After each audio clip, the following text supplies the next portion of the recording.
Hello, good evening, and welcome. Thank you for coming out to poetry tonight. Poetry is an unusual thing to fill the Sky Stage with, but I would point out that last year's show had more than 1,000 views over the course of the year, so it's kind of like long COVID. It stays with you. Anyway, this particular show celebrates the 100th anniversary of a very significant poem written by T.S. Eliot called The Waste Land, which was published in October 1922. And it was like a bomb going off in the poetry world. It stopped William Carlos Williams in his tracks for about 20 years. That was a poetry joke, don't worry about it. I'm going to read the first few lines of The Wasteland, not the whole poem, you'll be thankful to hear. But this is something which is familiar to most people, actually, but they just don't know where it comes from. This is from part 1, The Burial of the Dead. April is the cruelest month, breeding lilacs out of the dead land, mixing memory and desire, stirring dull roots with spring rain. Winter kept us warm, covering earth in forgetful snow, feeding a little life with dried tubers. Summer surprised us, coming over the Starnberger Sea with a shower of rain.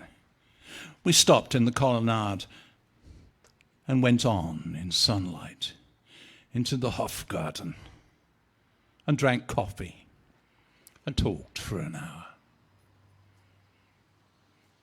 There's a lot more to that poem, but almost everybody remembers April is the cruelest month. Our first reader tonight is a very well-known reader in this area because she gives classes on formal poetry, especially on the villanelle and on sonnets. So if you're in the mood for learning about that, you will go and get a class from Claudia at the Writers' Center. Okay. Anyway, please welcome Claudia Gary.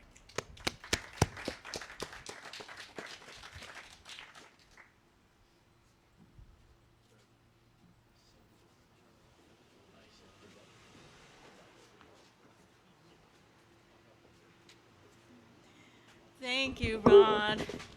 It's great to be back. Nice to see you all, except I can't see you.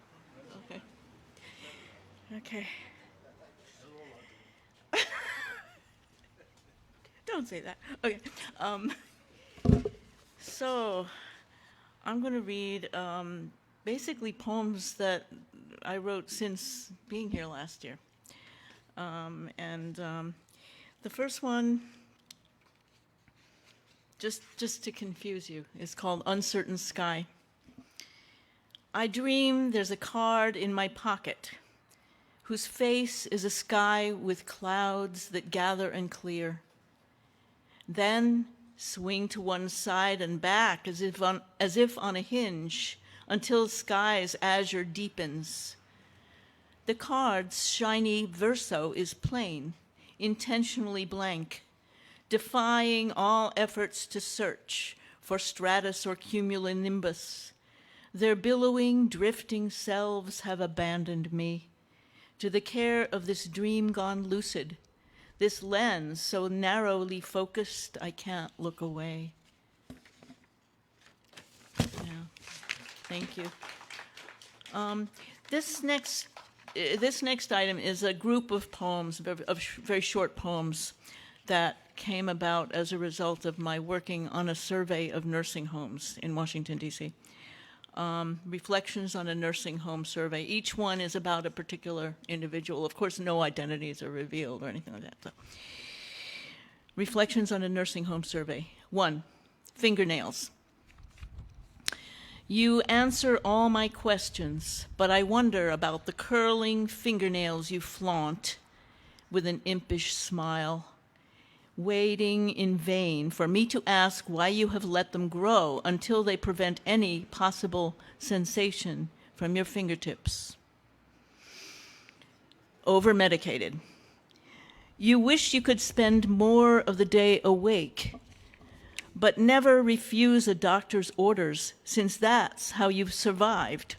Born in the Deep South, enduring Jim Crow years, but if only you could speak with the pain doctor sometime soon, maybe.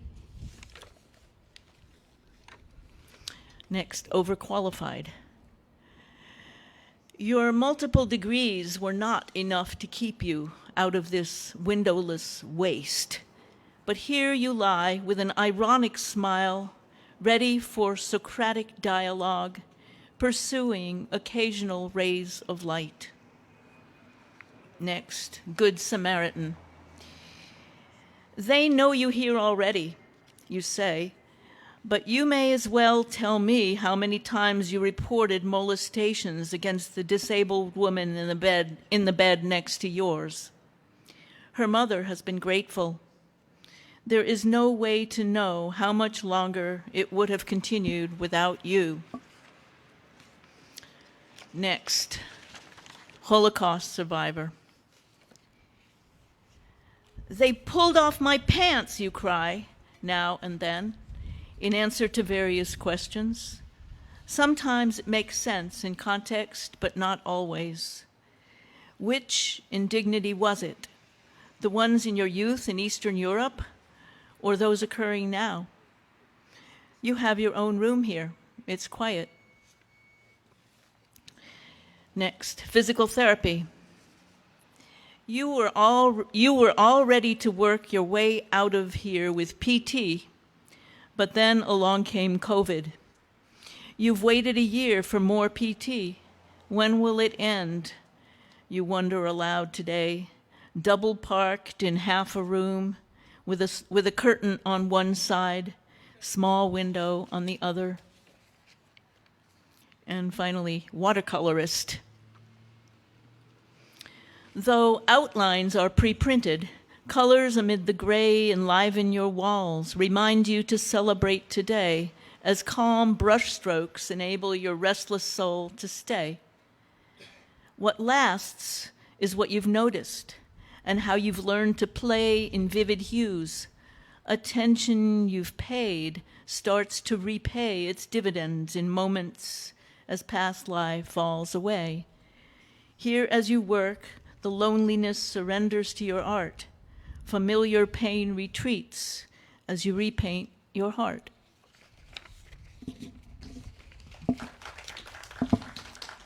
Thank you. A little comic relief. This is called A Spark for Marie Kondo. This is in the current issue of Light Poetry magazine.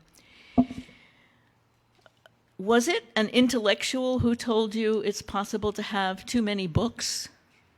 I didn't think so.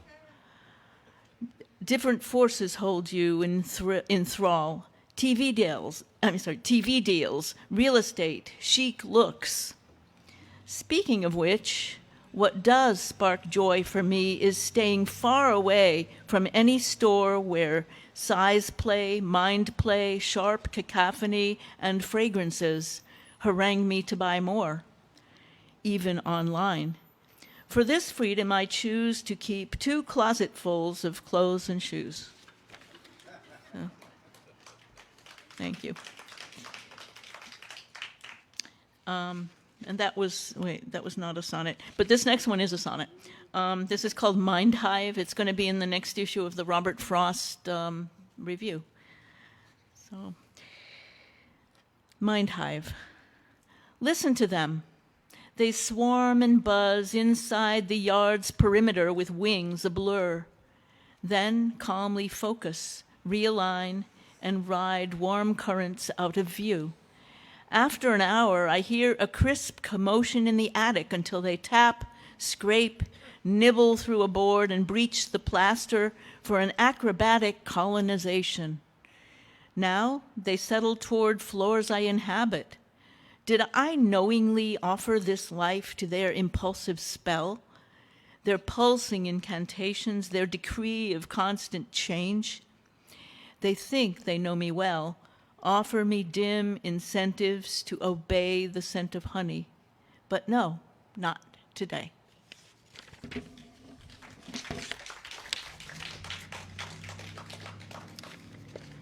Thank you.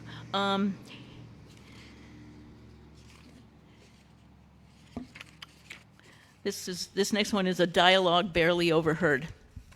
The first speaker is a spider. Bright beings, self-propelled, enter my ghostly web.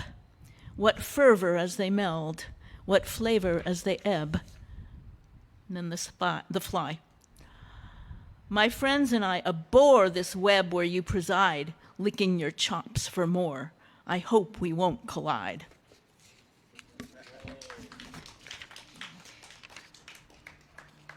This next one is called On the Boulevard. This is not London, Vilnius, or Athens. Nothing is new or old among the mistimed traffic lights or the neat sidewalks that crumble along rows of rezoned apartment buildings. An on-ramp curves and banks.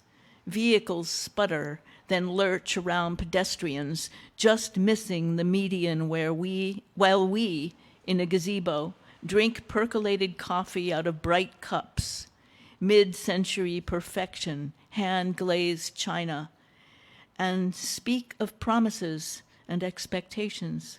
How can they possibly attack this city?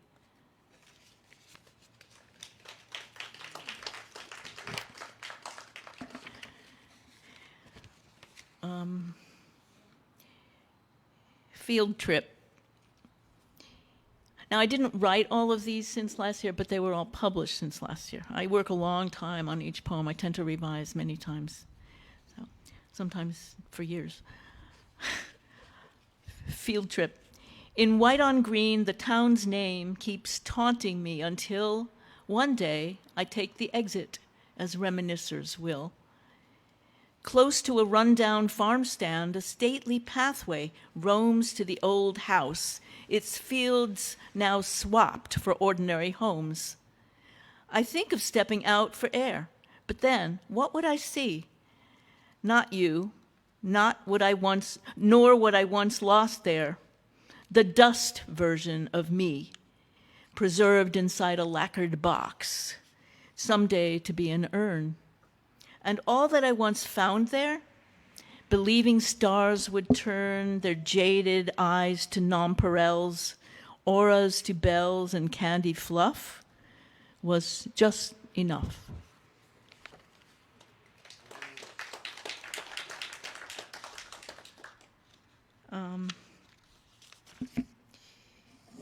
These are excerpts from Epicurograms, which is another book. I didn't have copies to bring here, but the first one's called Graffiti for Grapefruit. You are the key to morning, my sweet and not so sweet. One kiss with little warning rallies me from defeat, from days stumbling back assward. Your tart taste is a password.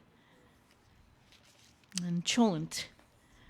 I think I'll be fiendish and cook them a bean dish. Next, learned the hard way.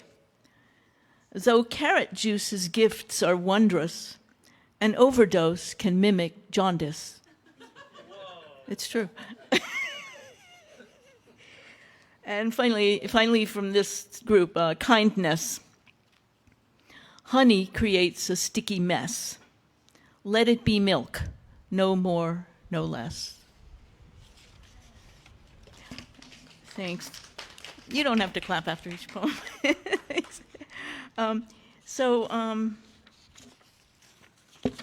This next one is a triole, which is a specific pattern of 8 lines with certain repetitions, you'll see.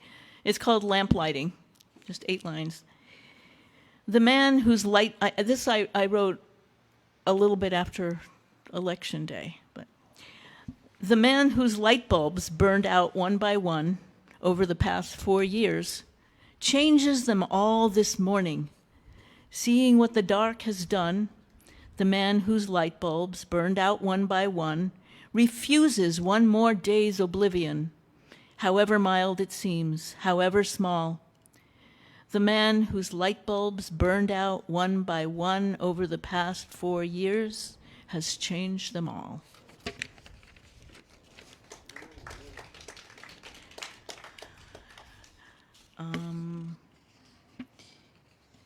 This is called a meditation on relationships. You said I must be really getting into this guacamole thing. It's all about the day we bought tomato, lime, cilantro, and avocado. Too late to back out. That day was love. Commitment was what followed, although you stalled till one poor fruit expired. A ripe tomato liquefied and hollowed during the week we'd been too busy, tired, or just not hungry for the green concoction those elements had promised they could form. You knew I didn't have the heart to watch them all wilt and pucker. Love, no longer warm, lingered as memory or just belief that something good might happen if we'd simply walk through the recipe to avoid grief. The avocado, taciturn and pimply, did not entice our appetites a bit. But never mind, onto the cutting board it went, where all but brittle skin and pit were chopped into a bowl and then ignored, while fresh cilantro leaves were finely minced, a lime quartered and squeezed down to its rind, and cumin sprinkled in. We were convinced by then that these ingredients, refined into their lumpy essences and thrown together, tasted better than alone.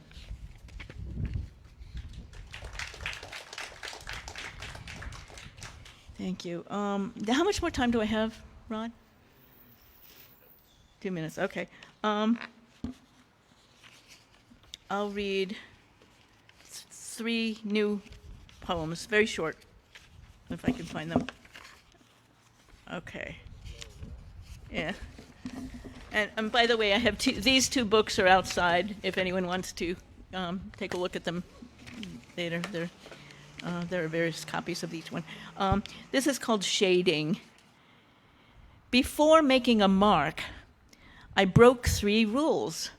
Snapping apart a darkly colored crayon, peeling 1/2 completely, 0 cover, abundant color, then turning it sideways to drag and swirl its width across the paper. Here was my shadow, yours, the universe without a star. Standing the crayon up, I drew stick figures. They too would need shadows. And then the second of these are all about childhood. The second one is called Finger Paint. This kind of paint was only used in school, since we already knew too much. Mosaics, gold leaf, tracing, creating plaster casts of hands and feet when we went to the beach. Connect the dots, coloring, sewing cards, and finger paint, those were just busy work. Mother knew art, and I knew it was magic. And then finally, thank you. Finally, this is called Childhood Revised, and this was actually written during a class I taught, which is called Poetry versus Trauma. It was an exercise I gave everyone to do, and I decided to do it too. The idea is changing the story. So, Childhood Revised. I never cut my fingertip on a stray blade, nor did I slip while chasing the good humor truck and bump my head on it. Good luck forever held me in its graces. Playgrounds, too, were friendly places. Mom went away for just 2 weeks to rest and study art techniques. Flowers bloomed on the balcony when she returned. Her memory remained intact. She held me near for decades to abolish fear. Thank you, everyone. Thank you very much.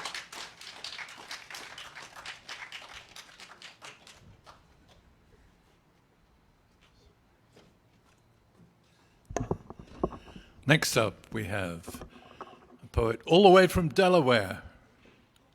Well, actually from Liverpool. So, Mr. Christopher George.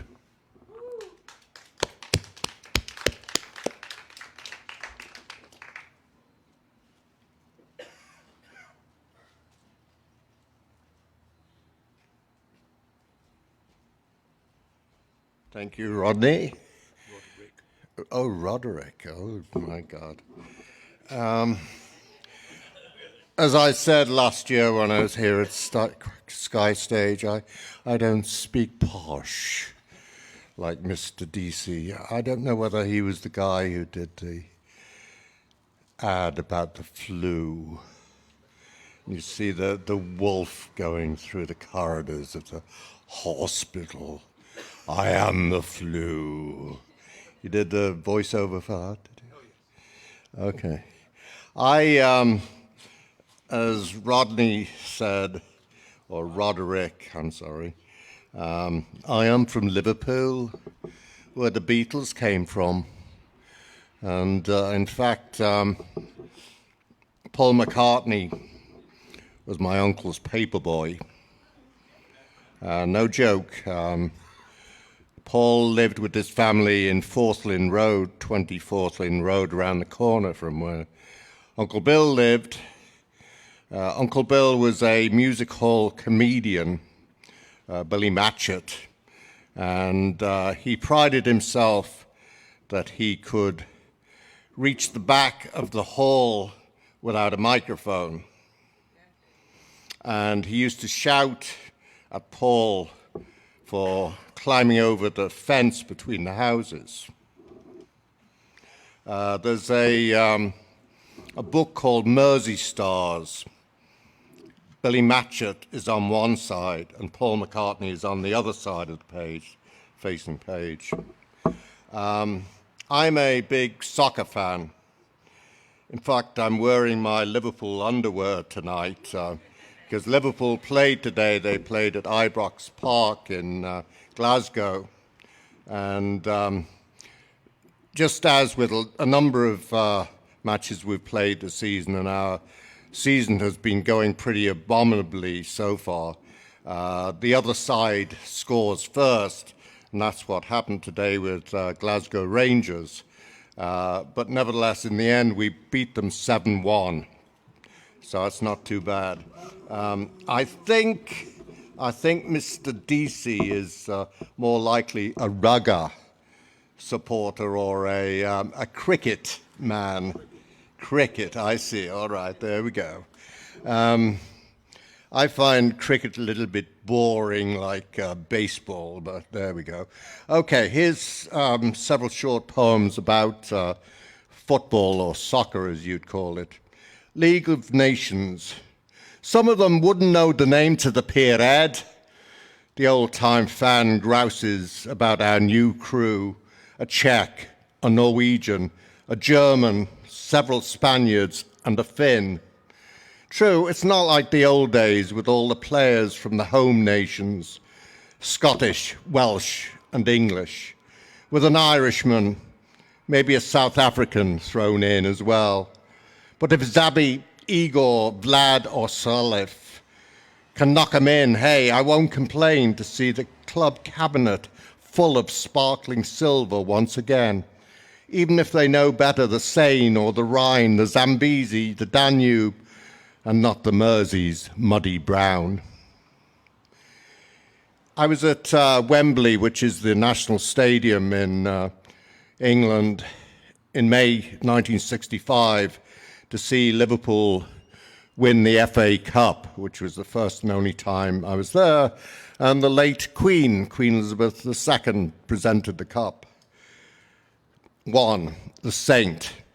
The Saint headed it in, and I don't know how he did. The photos show him horizontal, flying in midair in the Leeds area, his characteristic cropped head in injury time, to win us that first FA Cup in '65, the first and only time I went to Wembley, the gear. The game dribbling to a boring stalemate, until Jerry Byrne, a giant with a broken collarbone, centred for St. John to head into the net. and the saints came marching in. 2, the first team was on hand to present us the cup, Queen Liz herself. We didn't know Abide With Me in the pre-match sing-along, but we sang out loud, God save our team, to the tune of the national anthem, England warming to how patriotic we Scousers were. Then post-match, big Ron Yates, Man Mountain, 6'5" Scotsman, climbed the glorious steps to accept the gleaming cup from Lilibet. She was accustomed to Ascot and badminton, not here.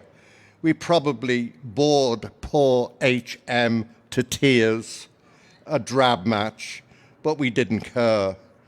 Ron raised the cup. We cheered. I'm dedicating my reading today to Edgar Allan Poe and to another poet who died more recently. Edgar Allan Poe died October the 7th, 1849, in mysterious circumstances, and through Eventbrite, I have a talk about his mysterious death in Baltimore, 1849, and also a workshop for writers who would like to write either in the style of Poe or from prompt words from his poems. Edgar Allan Poe to his late wife. Virginia, when the song ruptured your throat and toppled you into the long, consumptive decline, to that eternity in which I could not touch you, my life broke apart like a storm-racked ship. I drifted like a ghost ship toward rocks, finished up senseless in a Baltimore gutter, in a drumming October rain, a derelict in a cheap alpaca coat and a battered hat. A lifetime earlier, I'd found shelter in Baltimore.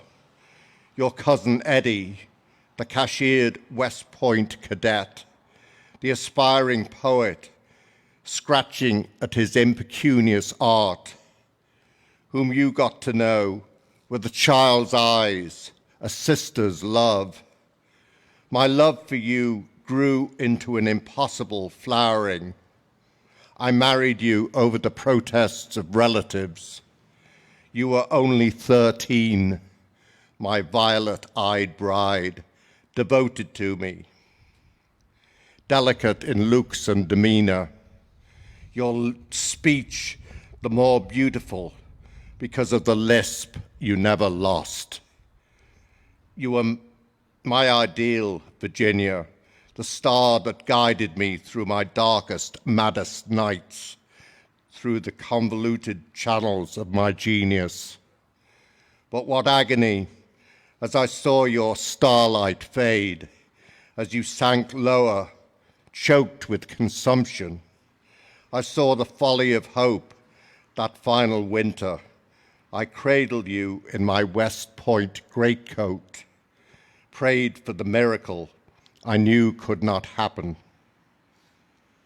The light died in me when you died. We laid your coffin on my writing desk, like the prow of a lost ship or an offering to some terrible god. 18 months later, ill, haunted, hollow, I sailed back to Baltimore for the final time. My body was laid in a plain wood coffin, lowered into the ground where you waited for me. I just gave Rod a 108-page essay by a late poet from California, C.E. Chafin, Some of you may have known him as the editor of Melick Review. He died October the 5th, 2013, and I believe by his own life he was a depressive. And it so happens that his book that I reviewed for Lochraven Review, Unexpected Light, Selected Poems and Love Poems, is dedicated to his daughter, who died in 2007 at age 30. And this is a very short poem, long and skinny poem about Rachel's death. The hole in the ground left by the tree, the hole left by her life, or my life, or any life, always lacks dirt enough to cover the uprooted root crown again.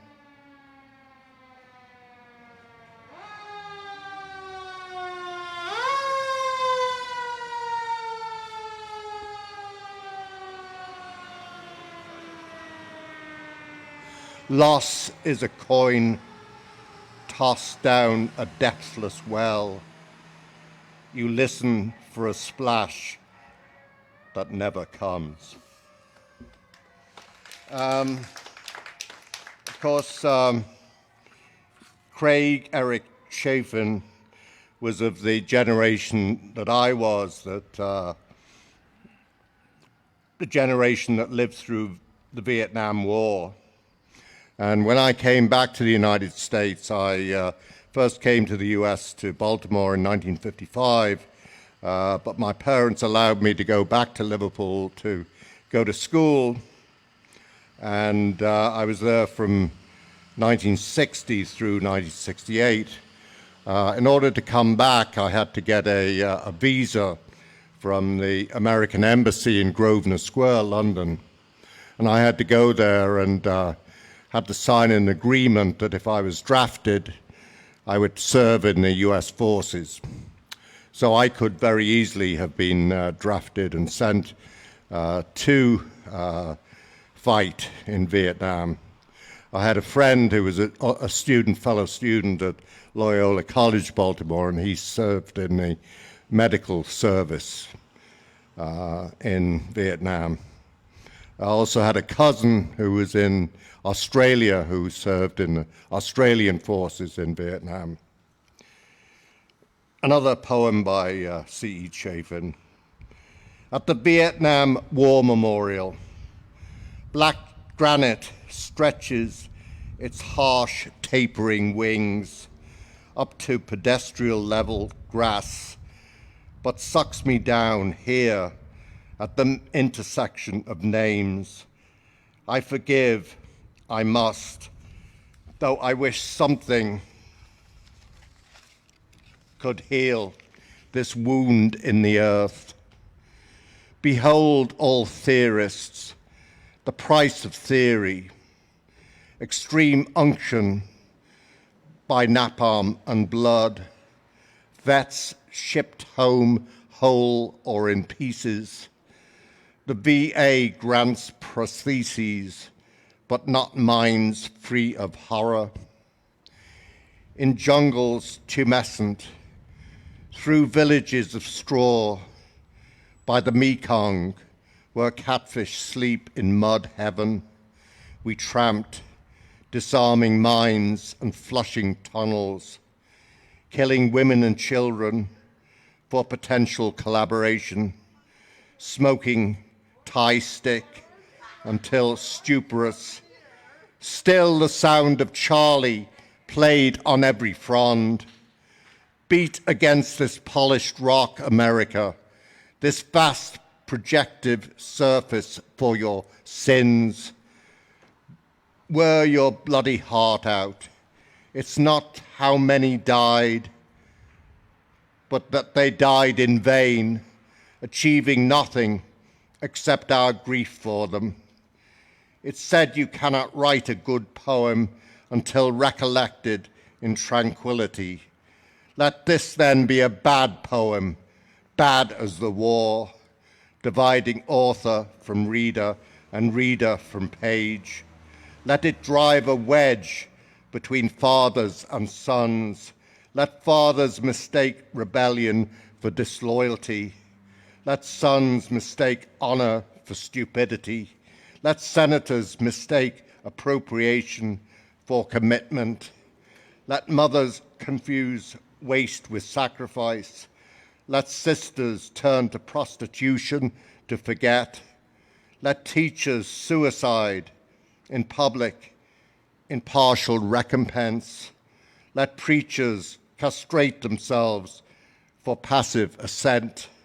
Let everything in America that breathes hang its head in irrefragable shame. Here is the legacy of your assumptions. Here, the necropolis of your dark-suited wisdom. A city set in a pit cannot be hid. And a short poem by Craig. Baby, it's 4:30 a.m., pitch black and cold. I spoon against your body, wishing there were no cotton to separate us, not even skin. I want to crawl up your tunnel and hide deep in your belly before the sun exposes me. Let me regestate, please. Maybe this time it will be better. Maybe this time I won't end up clinging to you like a life raft in the shipwrecked night, 40 and terrified. If you should wake and want to make love, I may stay inside forever.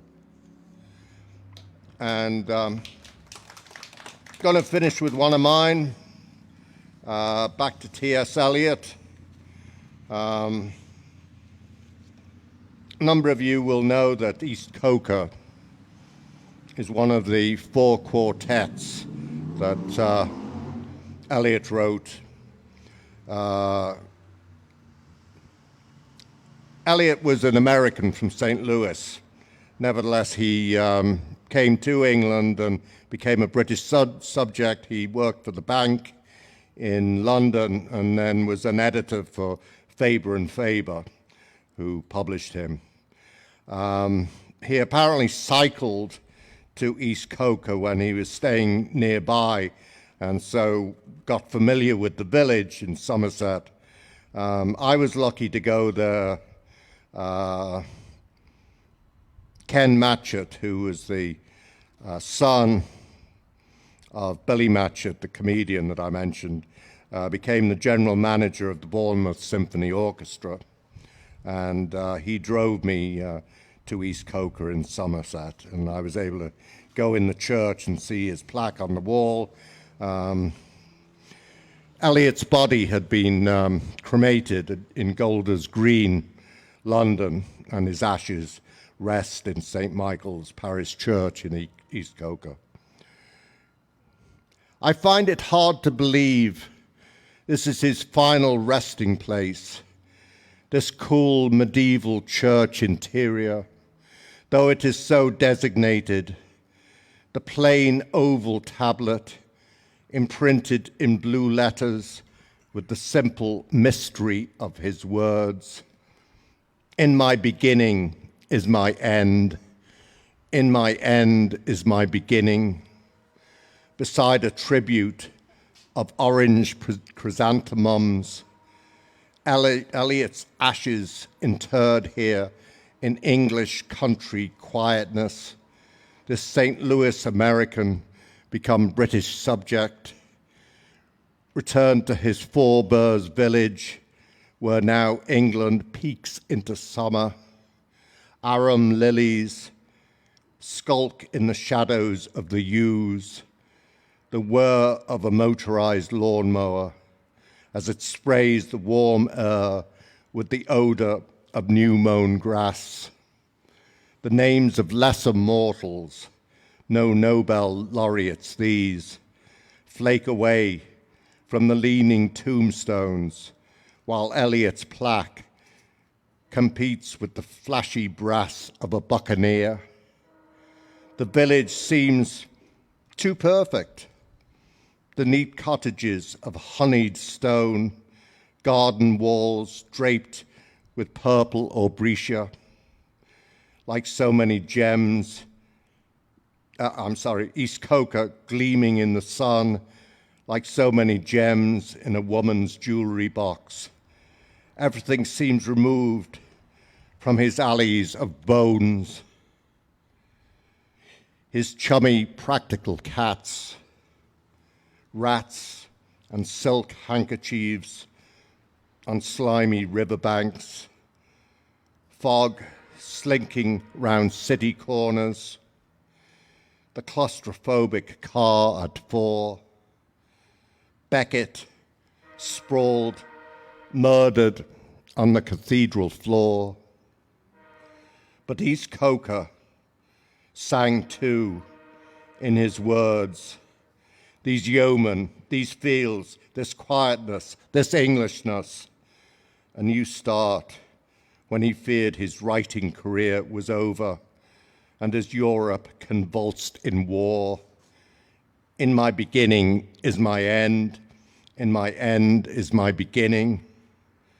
More words to shore up against his ruin, against the world's ruin. This is his final resting place. And who will deny he came home? Thank you.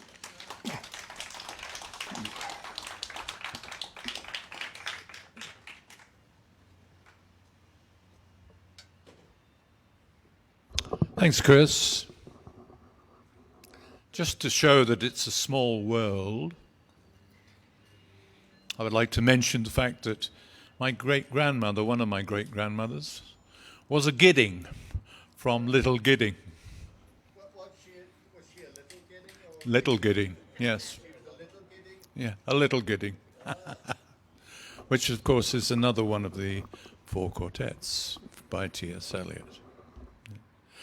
I'm delighted to welcome to the stage, lurking over there, Mr. Luther Jett, to give you a perfect example of how poems should be read.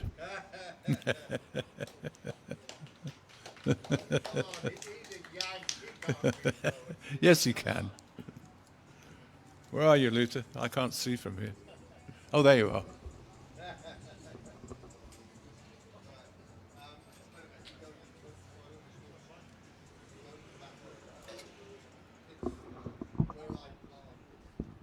Thank you, Rod. See, if you call him Rod, you don't have to remember if it's Rodney or Roderick. He's just Rod.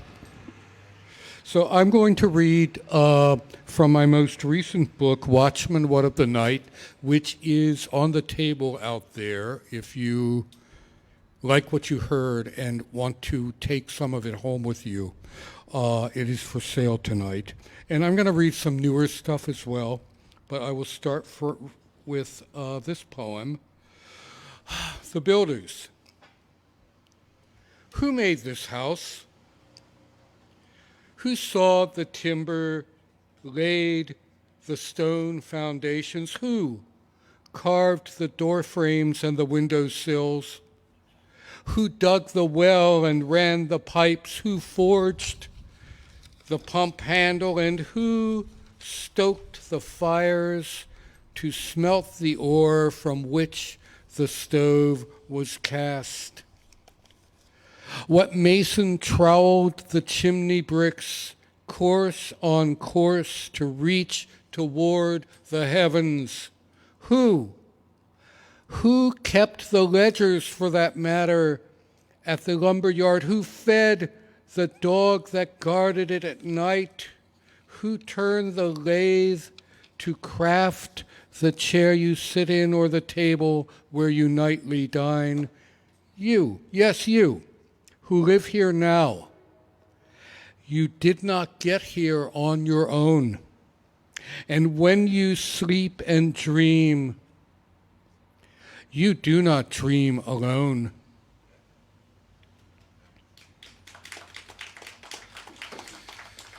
Now I'd like to read this poem, very mindful of the people of Iran who, even after 45 years of ruthless tyranny, still dream of freedom and are still out in the streets trying to reclaim that freedom today. And this is called Evin Prison, Tehran, and it is based on true anecdotes of how some of the political prisoners managed to make meaning of their lives. In the grit that gathers at the corner between gray cinder wall and steel floor, I am planting seeds from the straws of the whisk broom skewed by the thousand sweepings with which I count my days here. Water the brittle seeds in sweat, wrung from a thin shirt by cold of moon, night after night as screams echo in a distant cellar until on a morning thick with mist, the young green blades sprout from dust and their roots pry a hairline crack open 1 millimeter more.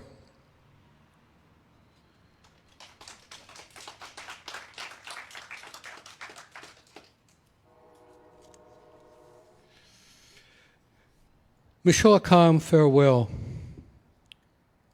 Butterflies are migrating north. The south cannot sustain our patterned wings.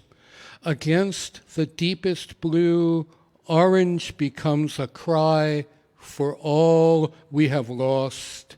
And we fly far above your checkerboard farms, your broken cities. Here there are no borders, only endless sky, unmarked hills below. Rain may fall and wind assail our wings. We shall not rest. We aspire to a land beyond the storm, a land we cannot name. In the flutter of our wings, you can hear the pattern of the stars.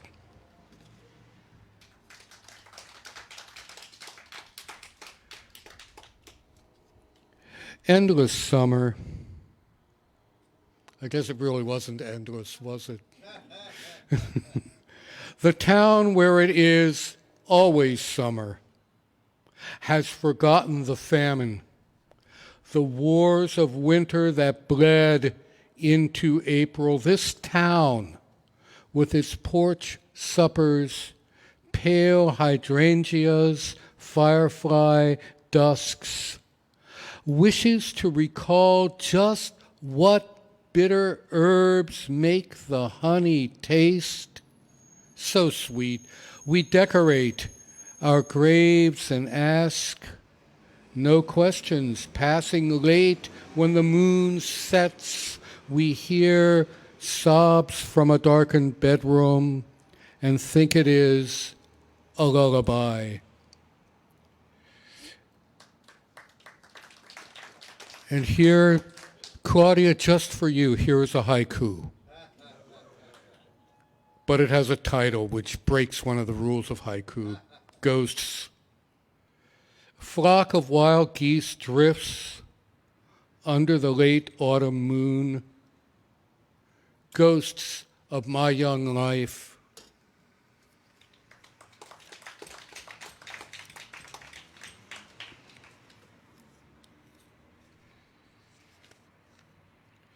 Now here are some newer poems. Some of them have never seen the light of day.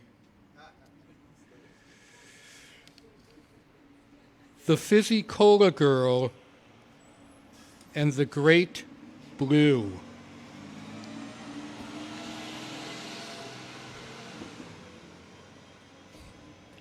The 4-H clubs held a jamboree at the county fairgrounds, all the local chapters, and because I was a member, I went, even though I wasn't very good at what most 4-H members do. There must have been 100 kids there, and one was a little dark-haired girl who stood next to me in line. And when we were given bottles of fizzy cola, we guzzled ours and became quite giddy. We laughed, and when the adults scolded us, we laughed even more. I never had such a good time. She was from a different chapter, and after the jamboree, I never saw the little dark-haired girl again. But ever since, I've looked for her. I never found her. Oh, yes, I did find her many times and lost her many times. Little boy always searching for that lost, dark-haired, fizzy cola girl. Recently, I went for a walk along the old towpath. Early morning, no one around. My boots scrunched on loose gravel, and I scared up a great blue heron who sailed up the canal before I could snap a picture. But I thought I saw where the heron landed and kept walking in the same direction, only more slowly, more softly. And then I spotted the bird, perched on the far bank amid a tangle of branches, stealthily stalking frogs and little fishes. After a while, the heron spread its wings and flew back down the canal, so graceful, so majestic, as it glided past that I forgot to raise my camera.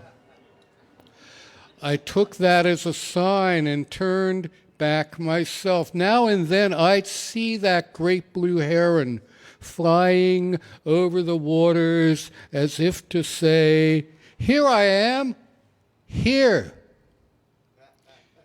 I am."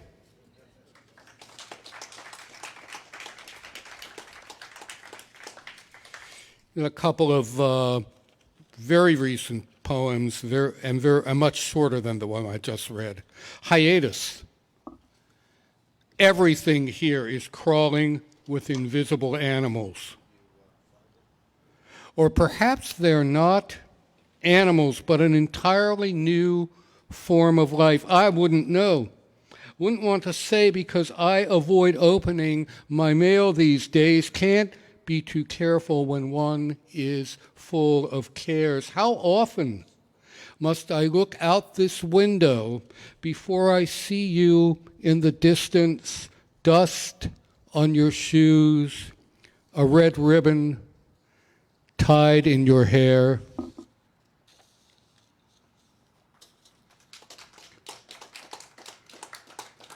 And this is called El Yunque. El Yunque is the rainforest in eastern Puerto Rico. It's about an hour outside of San Juan, and it's quite wild. El Yunque.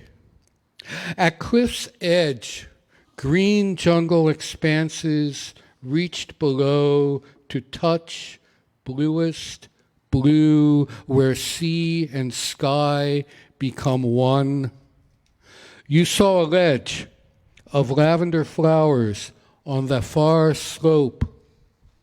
Invisible birds sang. The sea held light reflected from white pillows of cloud. Warm voices called us into the unknown.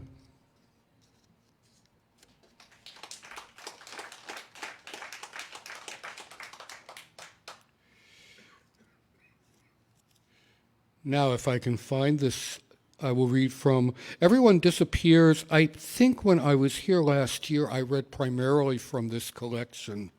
It is now available on the web from the publisher because I've sold out of my copies, and you can't buy it here tonight. But here is a poem from that collection. It is called Requiem. That's what I'm going to read? Is that what I said I would read?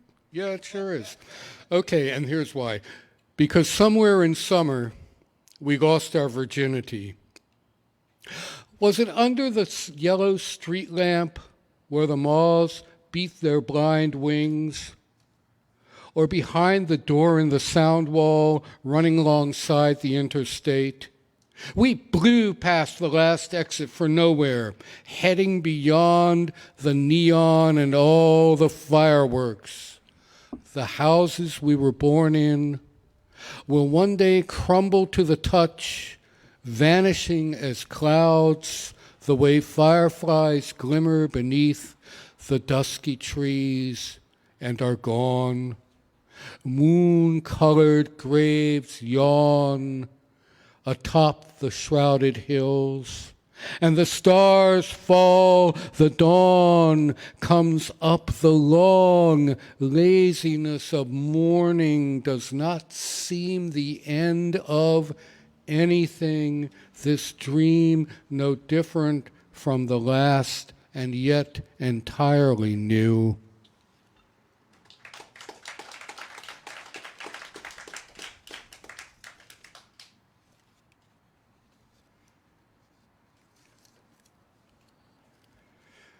Okay, I'm going to read a sequence of poems that really close out this book.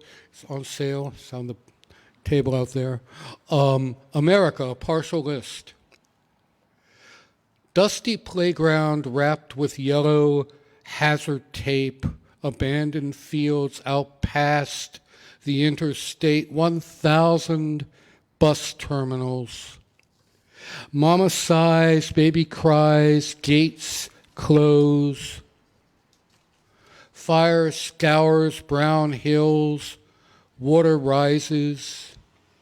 A garden betrayed, a dream set by. Hustle of hospital emergency rooms at 1 a.m. Shrill of flatline, stifled sob. It's closing time in every bar and fast food joint from shining sea to Sunset Beach. Give me another way to see this, another way to say this. Nurses wrap themselves in trash bags rather than stay home. Teachers stay up late learning to video conference. Children bring groceries to shut in.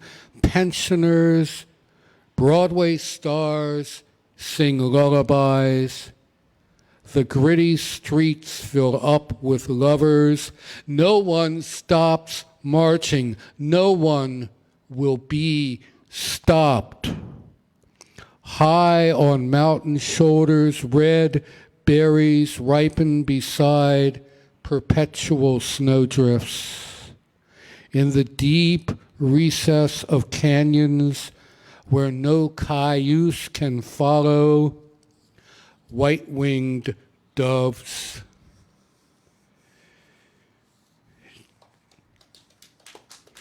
Here is a poem based on another poem written by the great Scottish poet Norman MacCaig. And it shares the title, The Patriot. My homeland bears no flag because it has many. The whole of my homeland cannot be contained by cloth. My homeland is but 6 feet tall. My homeland is a torch set on the highest hill. My homeland will not be owned. It is no one's to keep no one's to give away. My homeland has no border. It is everywhere and nowhere. And whether you love it or not matters not. I will die for it.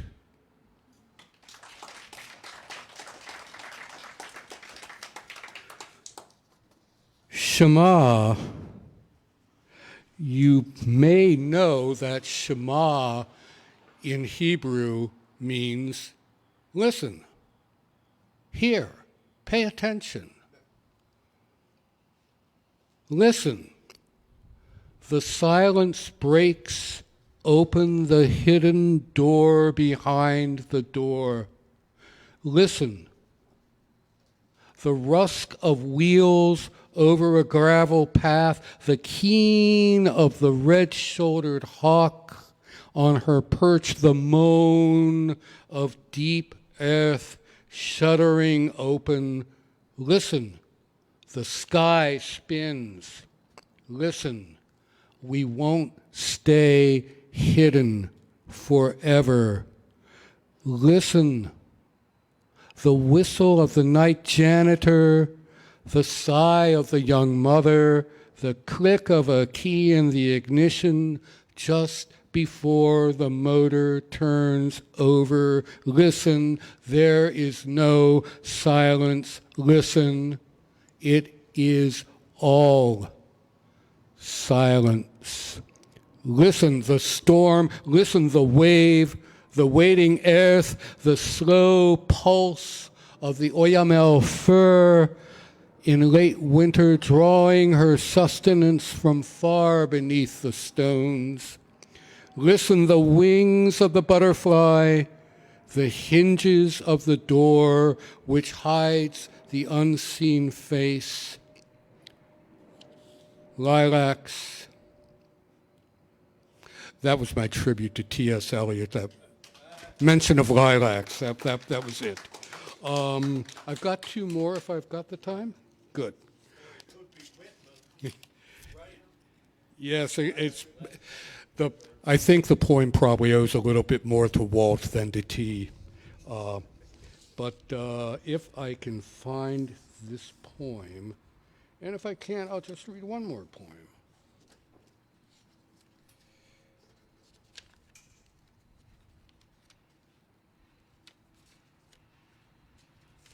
I did think that I had it, but I don't know what I've done with it. Here it is. This is Saudade, and Saudade is a Portuguese musical and poetic form. The word is untranslatable. It deals with longing, it deals with nostalgia, but it's a peculiar kind of longing, it's a peculiar kind of nostalgia, because if it's possible to have nostalgia for something you have never experienced, that's saudade. While the river overruns its banks, I sit by an open window. The light breeze carries salt and a memory of tar, of small boats bobbing on the tide. Cities we have left behind, towns we'll likely never know, turn up their lamps when twilight drifts across the green as sighs of dying lilacs scent the air. You were my first, my last, my never-ending road escaping over nameless hills, my flight of arrows, my cascade of spears, my brown wren weeping under the clematis.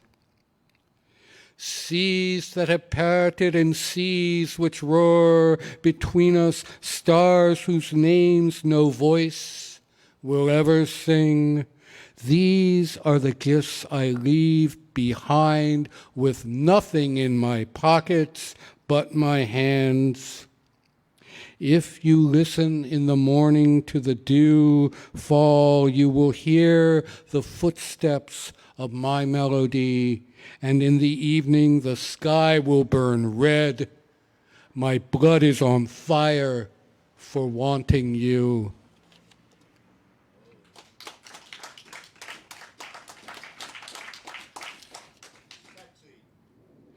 And so I will close with, actually it's the final poem in this book for sale on the tape, but the title of the poem is Conquered, Unconquered, and it's conquered as in the town in Massachusetts, unconquered, UNCONQUERED. This works if you're looking at it on the page, so I encourage you to buy the book. All seriousness aside, conquered, unconquered. There it lingers, unfinished, the story we labored to sing in whistle mornings by rude arches, mist-hovered fields of April. Our notes imperfect, let us acknowledge, even discordant, stone never polished, always rough-hewn, damp with dawn, as if camp smoke furled to sting our eyes, shroud half-visioned peak, and all we glimpsed a spark, mirror flash.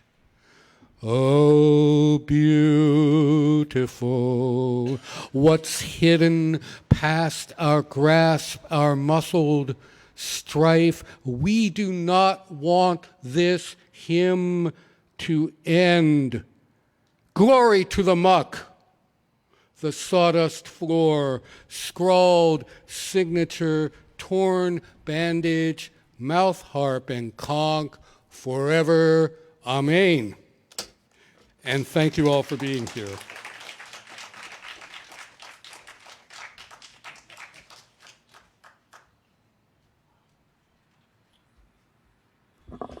I always feel privileged to have such good poets here. The three poets you have heard so far are actually three of the best in this whole region. So you're privileged this evening. We're going to take a 5-minute break now. I will mention it again because there weren't quite enough people here to mention it before. The restrooms have been moved from behind the building there to behind the building there. So if you go out there, you'll find nothing. You have to go around the building, and they're over there. Yeah. And we're not going to take more than 5 minutes because we are running a little behind time. And we got a lot of beat poetry to fit in here yet. So 5-minute break, tops.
All right.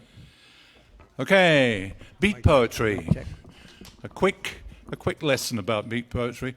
I give it every year because there's always different people here, so they don't necessarily haven't heard me the previous year. Beat poetry is somewhere between real poetry that you've just listened to and song lyrics. And I write quite a lot of song lyrics as well. But beat poetry is kind of an introduction to poetry because it is words with accompaniment, which make them more digestible. And that's where it evolved. We started doing poetry, Ron and I. This is Mr. Ron Goad, the maestro here, wandering around. He really is ready to play. Yes. And this is Mr. John Werntz, born with a bass in his hand. All right here. Okay, we always start with this one. I'll talk a bit more as we go along, but I want to get going. Everything changes sooner or later. Some things fall to pieces, some things get better. But don't call me crying at 2 a.m, for everything changes. You don't get a warning. Everything changes in time. Have you ever been back to the house you grew up in? You'll notice it's quite a bit smaller. While the town that you lived in seems twice as big. All those new streets make you feel like a foreigner. Now everything changes sooner or later. If she wants to leave you, then go ahead, let her. But don't call me crying at 3 a.m, for everything changes with every day dawning. Everything changes in time. The homecoming queen, known as Miss Sex Appeal, has developed a tongue that can cut right through steel. And the quarterback hero the girls all adored is selling pickups to rednecks at Isuzu Ford. Everything changes before too long. Every time we turn around, something else is gone. But don't call me crying at 4 a.m, for everything changes. Must be, global warming. Everything changes in time.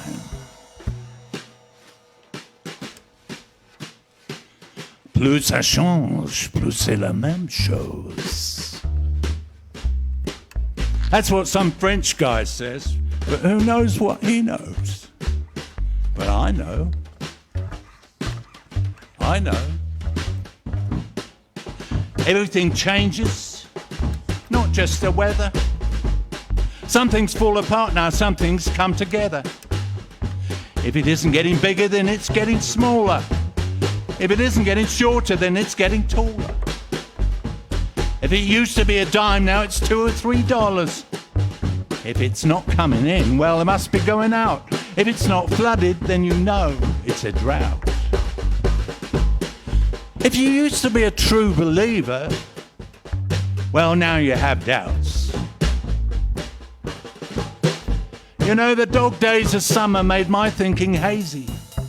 I seriously thought it was about dogs being lazy. But it changed into being about a star. No, that's crazy. So I went out for breakfast, but it turned into dinner. Just like yesterday's low losers have turned into winners. And those saints we looked up to have turned into sinners. No, I'm not thinner, but you look like you're fatter. Is your mind clear? Or you mad like the Hatter? No, nothing's the same, it just doesn't matter. Like Bob said, we're busy being born or we're busy dying. Even truth can change now, though some call that lying. 30,000 in 4 years without even trying. But everything changes in time, and time's flying. Everything changes, everything changes. Everything changes in time.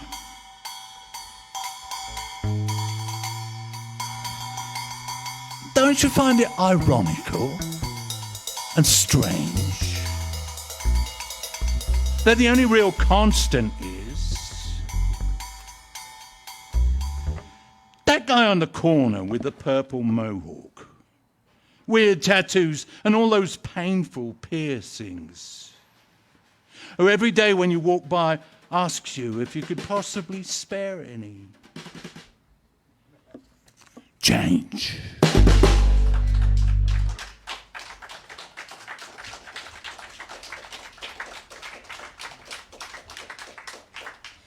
Thank you very much.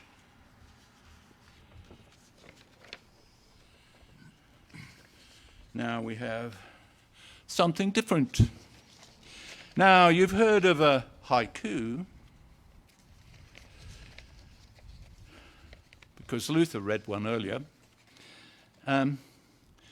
This is actually based on a haibun.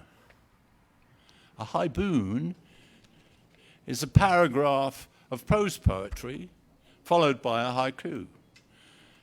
And this is a haibun quartet. So you get 4 haiku in there just for the price of the one poem, you know. This is called Landscape Lives. A breath or two before daybreak, the pre-dawn eastern sky shows an unpaintable wash of luminous pink and gold. The blue-hazed hills hint at their hulking presence beneath morning cloud cover, then push through the mists, melting as the sunlight reaches out to touch them.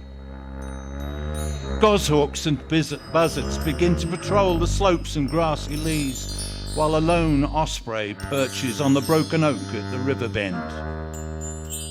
He characteristically clutches a fish in one taloned foot, like a conductor brandishing his baton. Perhaps he is conducting the swelling dawn chorus. The tumult of birdsong reaches an extended crescendo, stretching through the sunrise, surprising in its volume and variety. Birds sing for the sun. 10,000 throats celebrate sunlight's victory. Small brooks burble and bubble on their way to join the swifter current of the river, now being checked over by the blue and orange flash that is a kingfisher, appearing and disappearing so quickly a blink misses it. The riparian meadowland is speckled with buttercups and daisies, while streams and riverbanks are lined with yellow flag irises and marsh marigolds, also known as kingcups.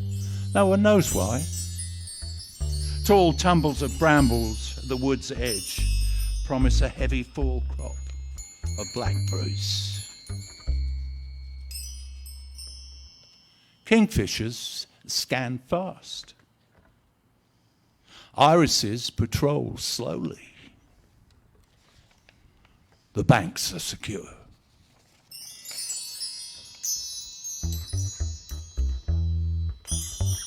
As morning stretches to noon and beyond, the leafy glades of the woodlands are full of scurrying life. Small furry creatures in search of food. Birds looking for worms and insects to feed late nestlings. The occasional hedgehog nosing about. And bees buzzing and bumbling amid meadows sweet and purple orchids. Mallards quack intermittently on the river. A light breeze wanders through the willows, hugging the water. The rustling of their narrow leaves, like brushes swirling on a snare drum. Forest foraging. Nature's daily lunch menu with light percussion.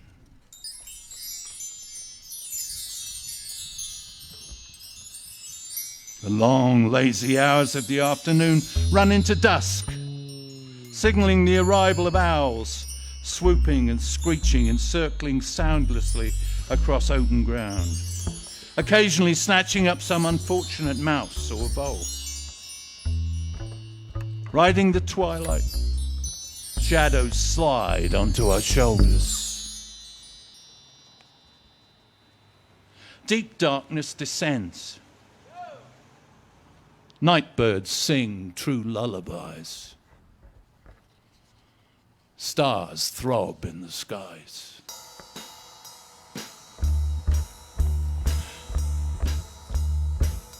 The landscape nurtures us. We are alive inside this ever-changing constancy. Any searching, any story starts here, where wild lives thread through dreams, and there's love out there somewhere, twisting and turning, somewhere beneath the cold, clear moon, looking for a place to land.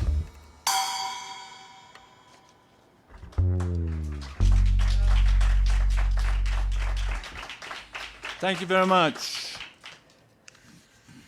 It's like art, isn't it? You know.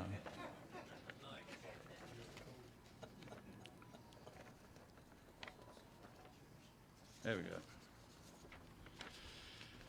I do this one because it's one of my greatest hits. And it's based actually. Well, it's not really based on anything. Number three. It came out of a situation where I was riding my bike around the graveyard, Mount Olivet, up on top of the hill, because it's 2 miles round if you go all the way around the perimeter. And I was doing laps up there and finishing up at the top and sitting on a bench opposite the statue of Francis Scott Key, and he has his hand out like this. And a blue jay used to keep coming and perching on his finger. And I went, that looks like a poem to me. So, and it is actually quite amusing because it's about the national anthem, and yet when you press the button under the little blurb there, you hear the Navy band playing the national anthem. You don't hear any words at all. And the writer of the music, okay, is not mentioned at all. Anyway, here we go. It's called Oh Say Can You.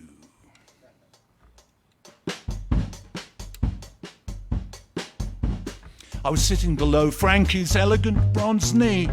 I said, how did you do it? What's the key, Mr. Key, to writing an anthem that's lasted so well? Are there hints you can pass on? Pray tell, please, pray tell. He conferred with a blue jay perched on one finger, who screeched and gurgled, not much of a singer. The jay says, ignore you, but I like to retain that human connection. So I'll briefly explain. Here's what I know. Well, what worked for me? Don't bother with new music. Choose an old tune that's free. A rousing drinking song is good. Ignore where it comes from. The one I chose, ironically, was British from London. You need a 2-line refrain from the end of each verse, which anyone can holler, sober, tipsy, or worse.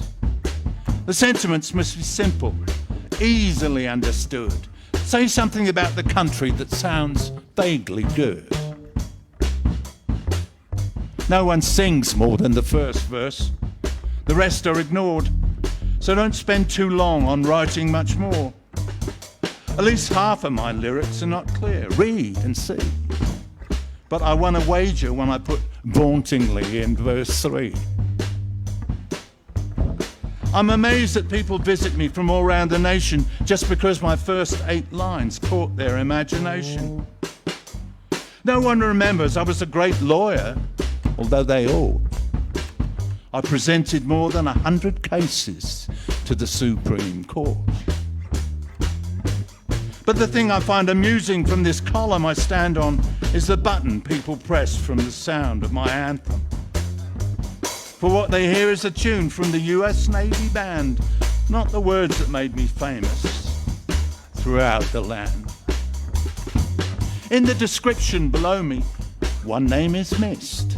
The composer of the music, John Stafford Smith. He wrote the tune to a song for the Anacreontic Society. Gentlemen interested in music, but not in sobriety. The club was named for an old Greek poet, Anacreon, whose principal interests were women, wine, and song. The lyrics Smith set to music stayed on these topics in praise of music, much drinking, and of course, sex. Remember I was talking about a two-line refrain? Well, if you listen to this one, the meaning is plain. And long may the sons of Anacreon entwine the myrtle of Venus with Bacchus's vine. But this is too much information. What am I thinking? The melody shouldn't remind you of sex and drinking. Wipe your mind clean. Just forget what I've said. Please put all those thoughts right out of your head, if you can.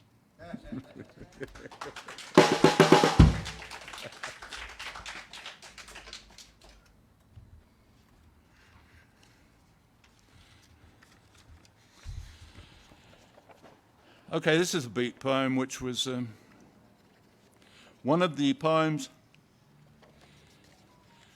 in the new beat poetry, or new whatever it's called. I can't remember what it's called, this book, but it's an anthology published by the National Beat Poetry Foundation.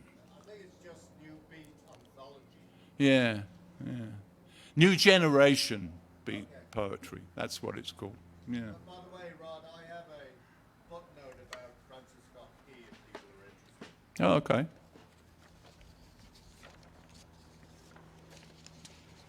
Right, this one's called Don't Try to Understand. It appears in this anthology, which means that I must be a real beat poet, because there's beat poets from all over the world. On the other hand, Chris got one in as well, so, Oh, I see, yeah. Sounds good to me. There's a little epigraph for this one. The attitude of faith is to let go and become open to truth, whatever it might turn out to be. Alan Watts, The Way of Zen. The Way of Zen was actually obligatory reading if you lived in the 60s. You had to read it. Okay. Don't try to understand, but stand in the night and let the stars soak in through your skin. Let the owl scrooch bring you silence to hear the silver moonlight sing. Don't try to understand, but stand on the shore and let the waves lull you into dream. Let the seabirds sighing call you to fabled islands in the stream. Don't try to understand, but stand in the wood and let the trees tell leafy legends of when the world was young and filled with all that could be imagined. Don't try to understand, but stand on high peaks and let the winds blow all thoughts away. You can ride the fleeting moment, the promise of a newborn day.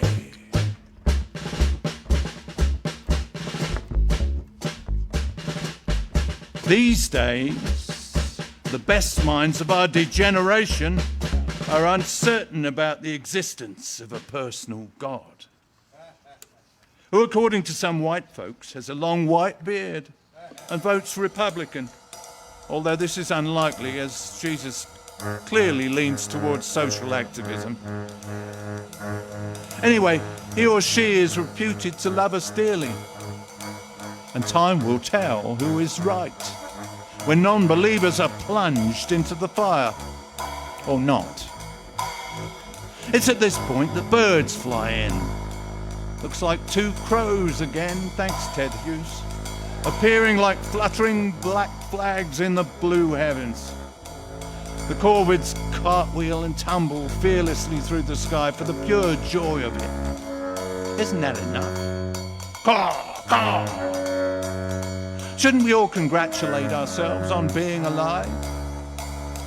However, beyond that, it's recently been established the labours of man don't count for a whole lot. Money and power games rule, but few can play, and they that do constantly cheat and lie, and promise violence if you challenge them. Isn't that the truth? So it's best to seek a still point, to strive for serenity by ignoring the crooks and creeps and their trails of chaos. Anyway, in these tense times, there's not much news that actually changes what people decide to believe. Just the ongoing stuff versus nonsense debates. But when the stuff is truth, there's no debate. For nonsense remains nonsense. 2 and 2 never make 5. No matter how loudly proclaimed, that's true absurdity. The crooked path of false equivalence leads down the road to ruin, where ultimately the aforementioned labours of man are abandoned, dismantled, deconstructed, disassembled, demolished, disintegrated, eliminated, eroded and erased, leaving to the crows the open sky, the perpetually undulating ocean, and the calm, unfinished stones. Ergo, caw, caw!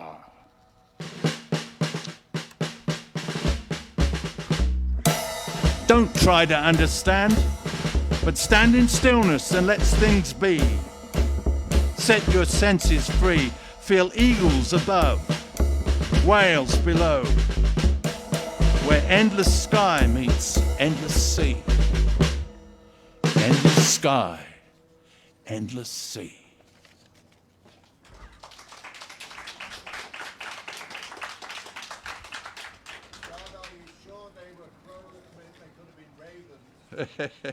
They could have been, yes. It's possible. It's possible.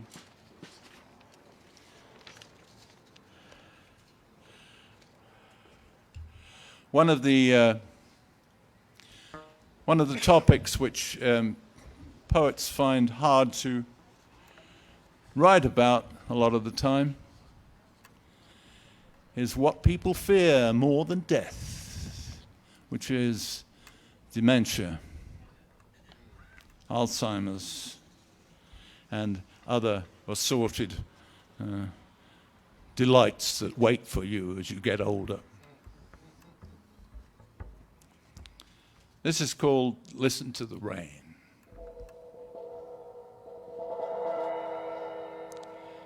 Sitting on the stoop, listening to the rain. Stopped for a while, now it's falling down again. Thought I knew where I was before, but the map doesn't make any sense anymore. Listen to the rain.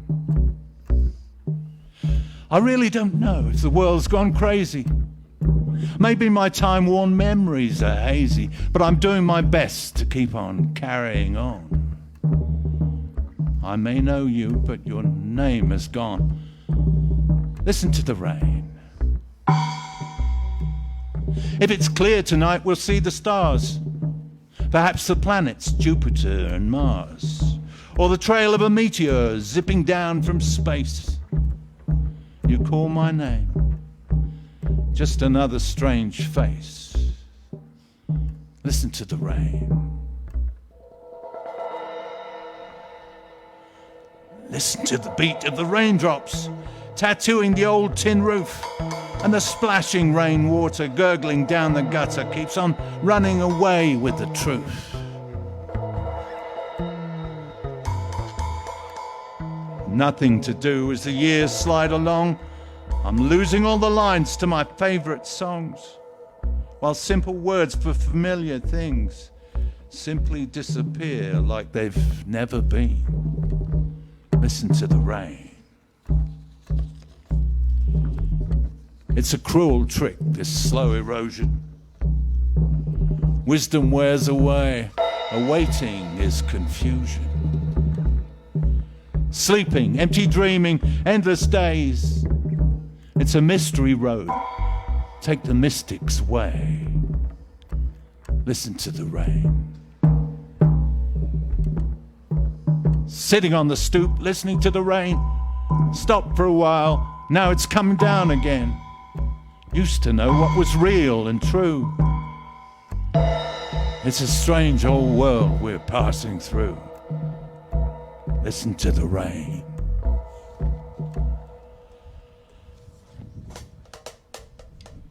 Pinned by the raindrops, noisy squalling, rattling on the roof like gravel falling. The past is driven right out of my head. Thunderclouds sail through my skull instead.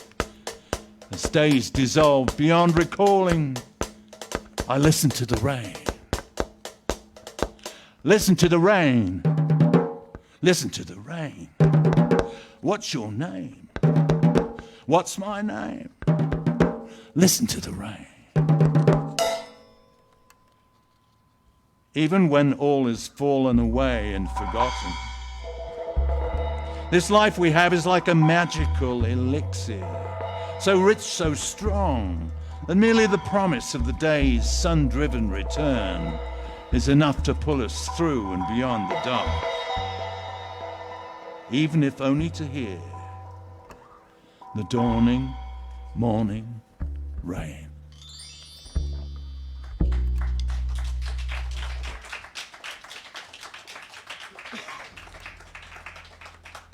Thanks.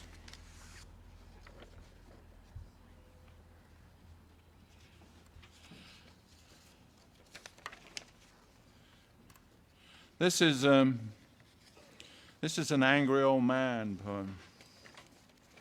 This is a get off my lawn poetry.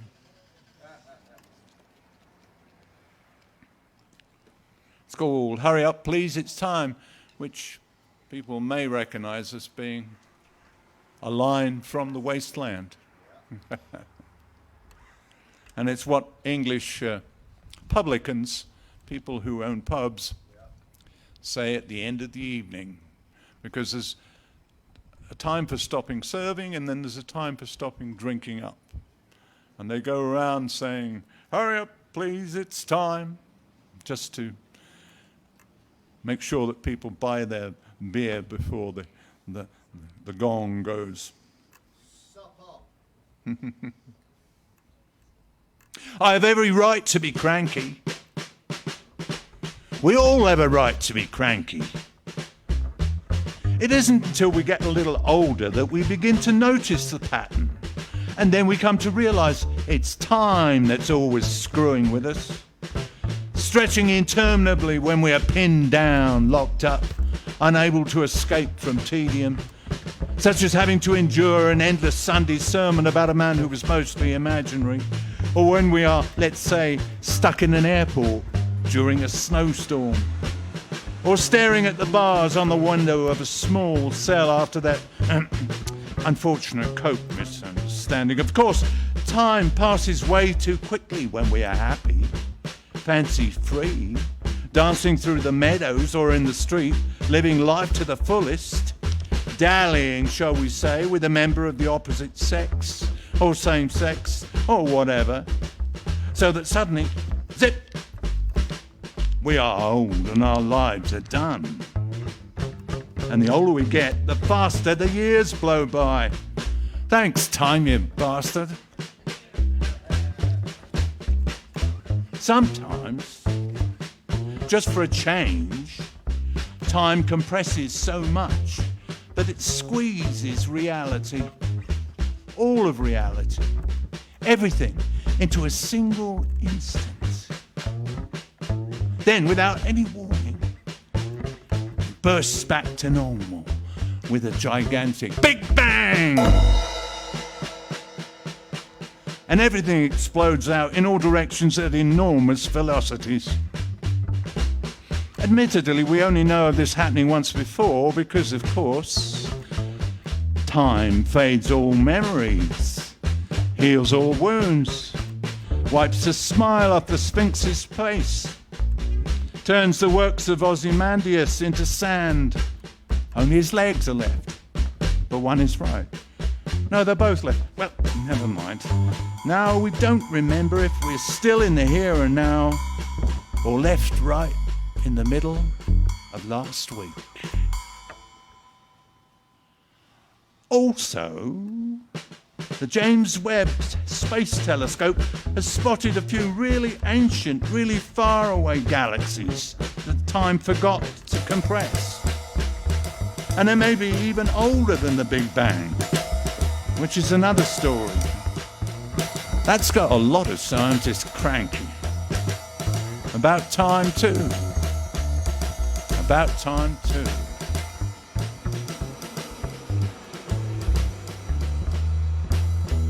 Sometimes, here we go. Oh, we go. Yes. But it's always someone else's fault. As usual, time plays the innocent, meekly hanging around wearing the everyday hat of the immediate present, annoyingly chanting over and over again. There's no time like the present. There's no time like the present. Letting the hustle and bustle of everything happening all at once, right here, right now, making us completely oblivious of it all, slipping away, receding into unreachable territory forever.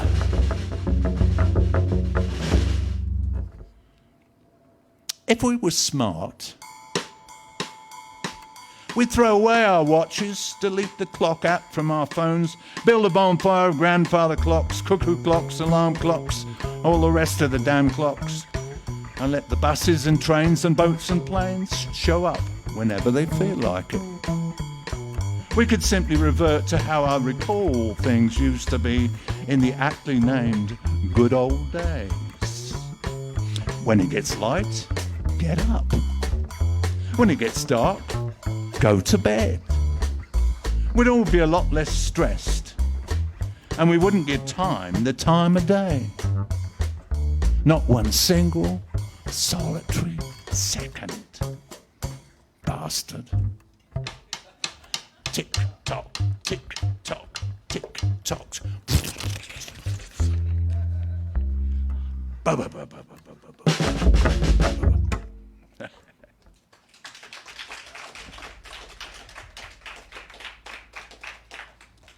We practice this all the time, you know. We don't actually practice it at all. That's interesting. 9:20. Okay, we've got a few more minutes. We'll take a couple out. Okay, this one is called Sidelined. I've been doing some new ones as well. It just gets boring to do the same ones all the time. So, I mean, if you have to listen to the same one like 2 years in a row, that's like once a year. That shouldn't be too much trouble, but still. Sidelined. You know, for a while we just roll on down the main line. Involved, part of things. We're connected to the news, current events, the latest movies, books, TV, podcasts, even fashion. We watch many streaming channels. We socialize on our smartphones. We hum the music of the day in a superior way, despite no one else having heard of it. We relate. Oh yes, we relate. But then, one day, we realize, whoa, wait a minute. Back that train up. This is not the main line. What has happened here? Voices drift back to us as if from a great distance. They speak of things that are strange to us. of places we do not know. They speak in languages we can barely understand. Oh no! We've been sidelined! Just like that, from the avant-garde to the rear guard, from deep in the fray to out of the way, from first name to no name, crossed off the A-list, not even missed. But, don't you know I knew Andy Warhol? How? Why? How? Why? How? Well, we seem to be connected to our child time by invisible elastic that increases its resistance the further we are from that golden dream. So we are always being pulled back. Even if the old dream time wasn't that golden, come to think about it. Yes, we live now, in the now, here and now, right now. But part of us can't quite trust today to be real, to be really ours. I first saw this with my great-grandfather, hale and thoughtful in his late 80s.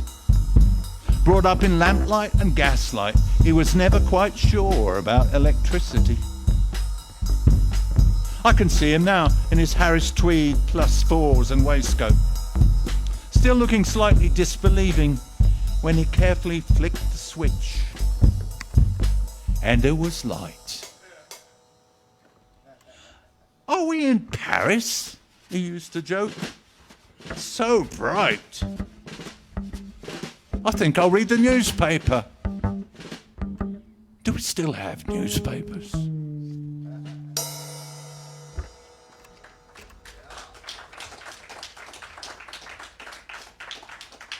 Thanks very much. It is art, you know. Right, okay. This one is based on a song which came out of the First World War and continued into the Second World War, called Bless 'Em All. It was actually a theme song of a play by Willis Hall called The Long, the Short and the Tall. I actually appeared in a version of that play playing Lance Corporal McLeish, which wasn't too big a stretch for me because my dad came from Aberdeen and nobody could understand a single thing he said all the time we were growing up. Anyway, I got the Scottish accent for this part, Lance Corporal McLeish. It's about a bunch of guys sat in the Malayan jungle. Now that's enough about the play. And I couldn't get rid of the accent for like 6 months. Anyway, the song goes, bless 'em all, the long and the short and the tall. So I borrowed a bit from it. This is called I Feel 'Em All. I worked as a factory night watchman, me and the rats and the dust. Then I worked packing meat at a meat packing plant till that meat packing business went bust. But this airport job suits me completely. At the interview they said, "How is that?"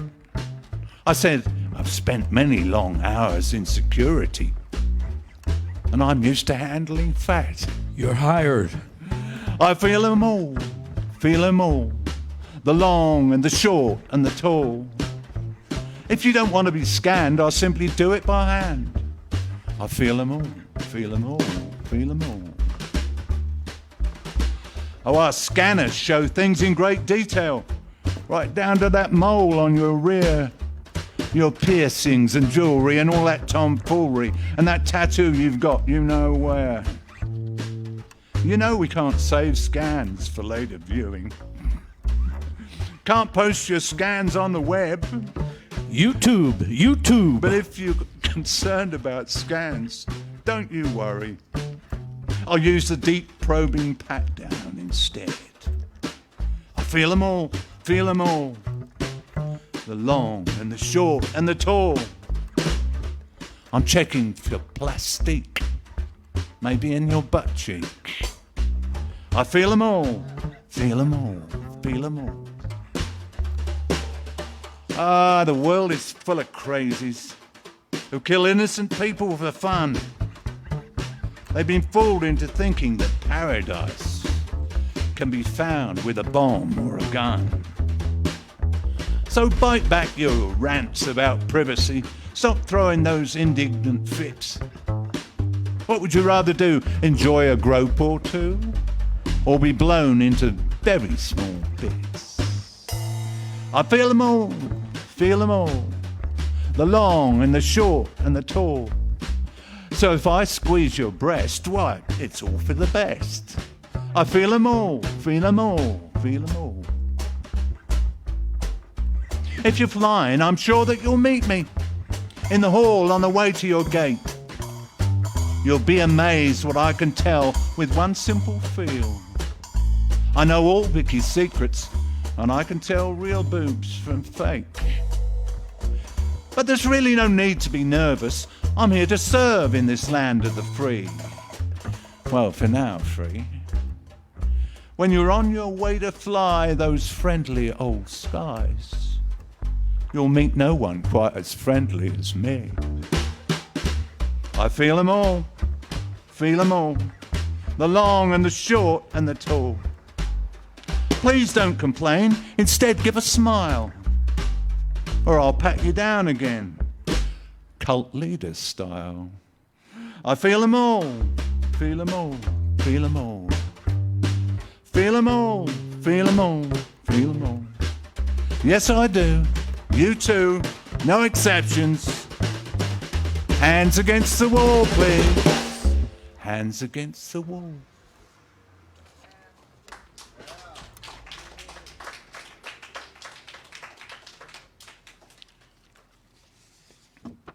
I think, looking at time, in order to give some space for at least some of the people on the open mic list, we will make this our last one.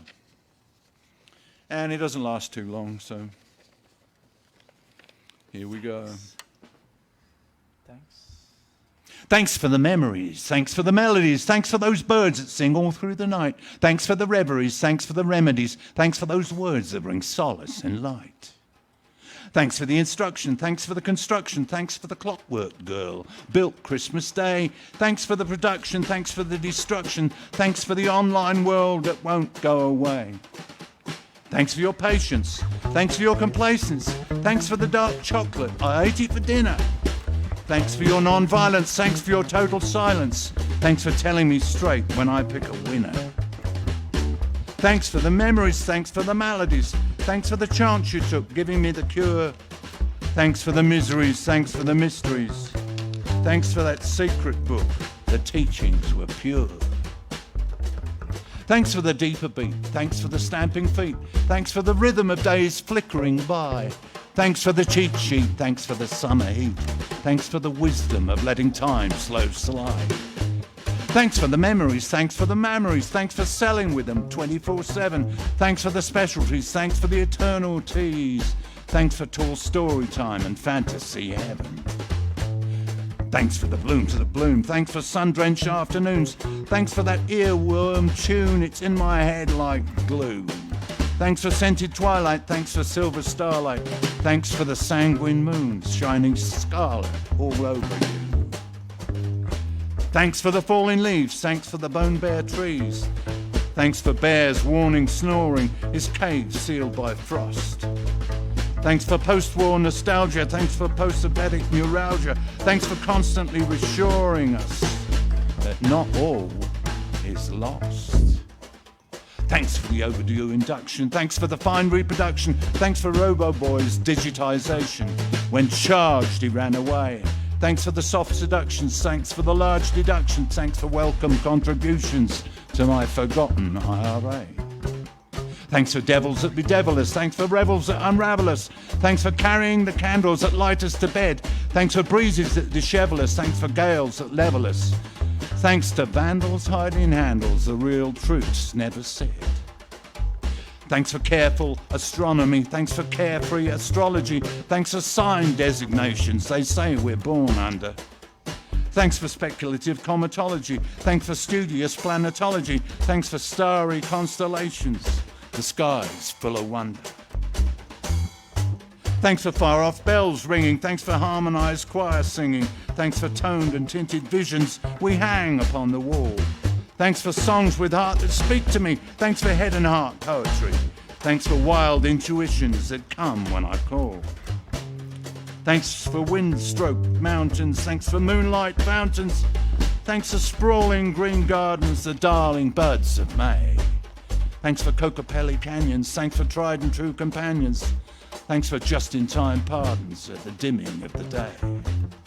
Thanks for the memories. Thanks for the melodies. Thanks for those birds that sing us through the darkest of nights. Thanks for the reveries. Thanks for the remedies. Thanks for those words that bring us so much closer to the light. Thanks. Thanks. Thanks. Thanks. Thanks. Thanks. Thanks. Thanks for so glad memories. Thanks for too sad memories. Thanks for on-call memories. Thanks for still having memories. Thanks for listening. Thanks.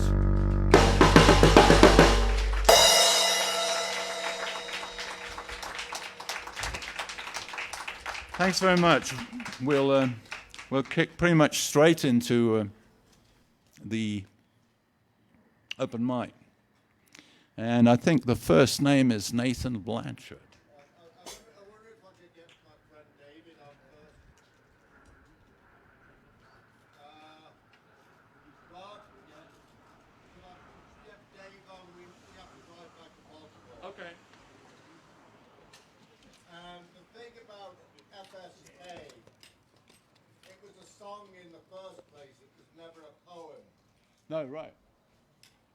Because he'd written a similar song 10 years earlier. Yeah, same tune. That's right. And technically it was a British drinking song. It was the song of a hoity-toity society. That's correct. Check. In the interest of time, and thanks. Where is the guy who wants these sheets? Wants the what? Is that him? There we go. And there's your pen. Thank you so much. So, again, in the interest of times, it's great to be here.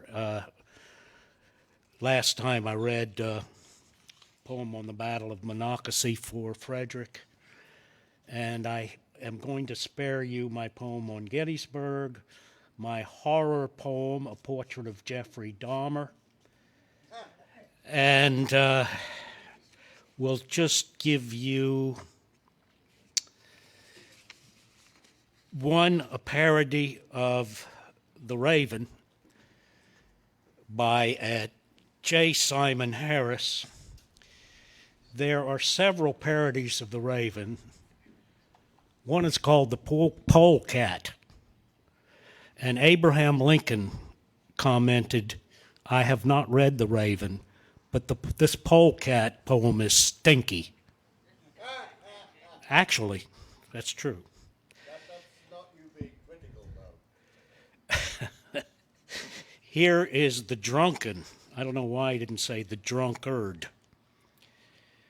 Once upon a midnight dreary, while I wandered, drunk and weary, over many a quaint and dim-lit alley of forgotten doors, while I plodded, barely standing, suddenly I heard a chanting, as of someone softly ranting from the darkened doors.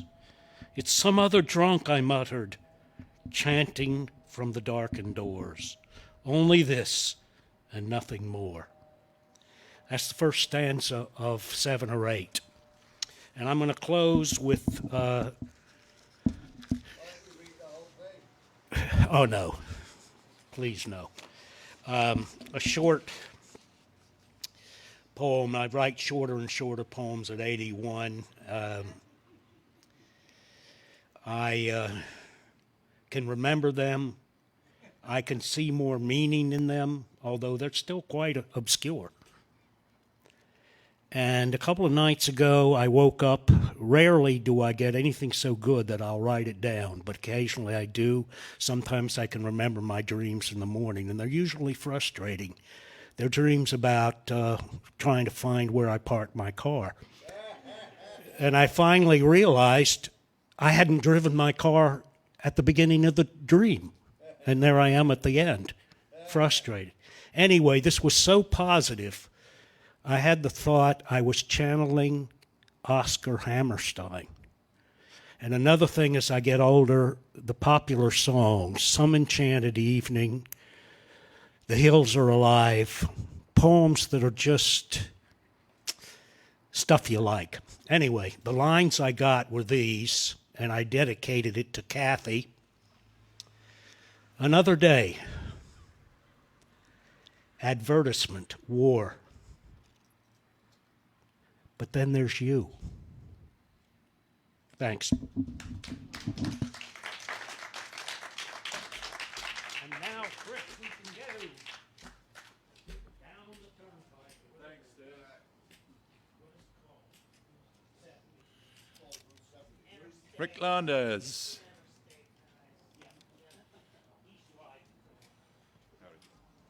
You got it? Yep, I'm good. Rod.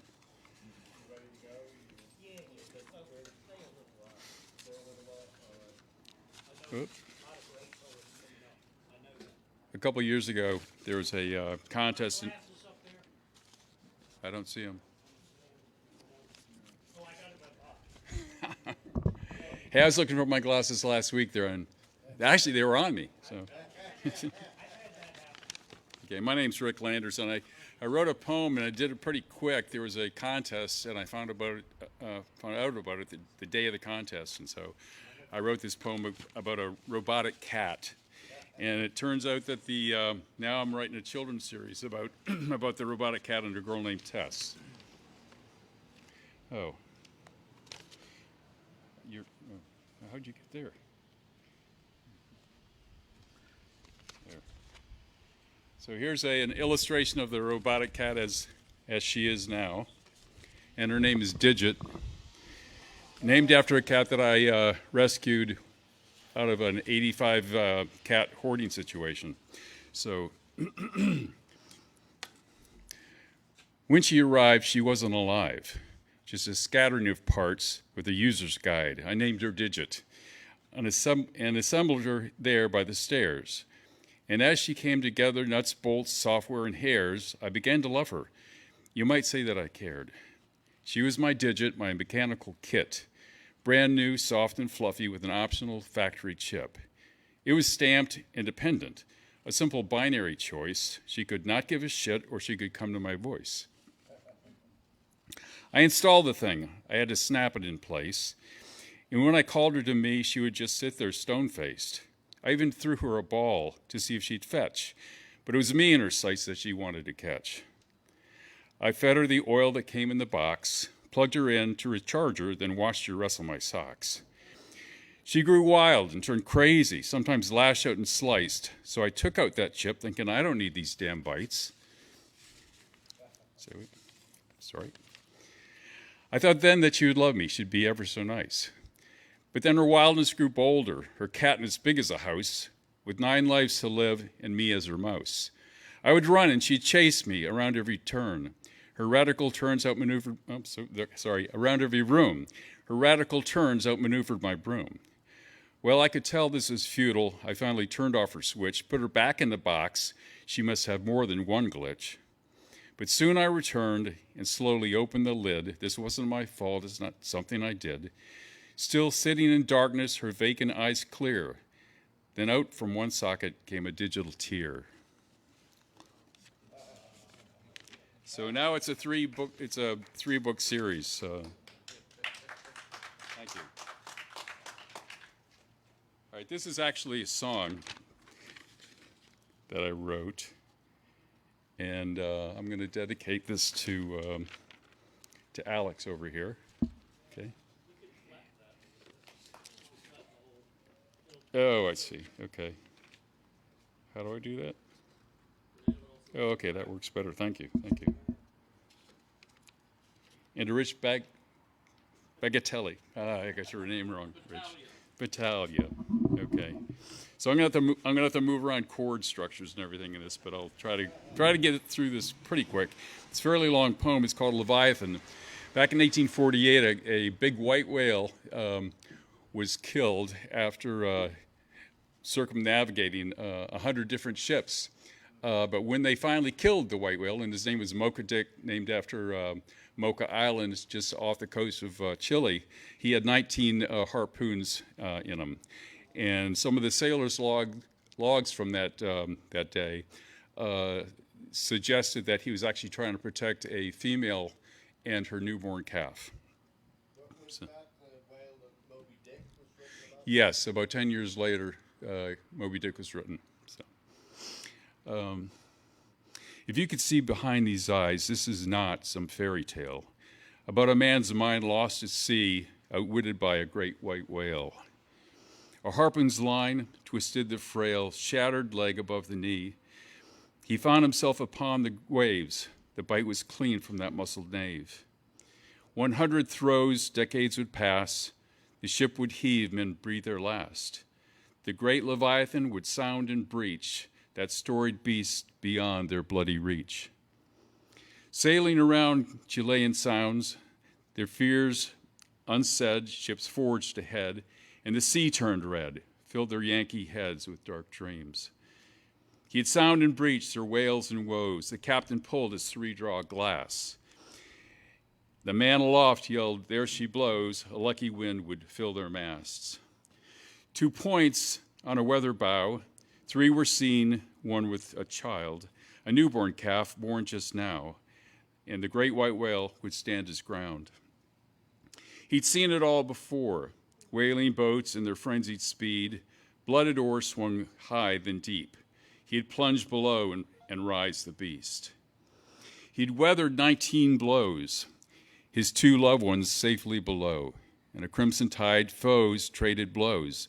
The great white whale was slain, then stowed, and men grew tired and quiet for the seed they sowed. His body was held in 100 casks, heading toward Nantucket Sound. Sea rovers soon home at last, with oil aplenty to light their lamps.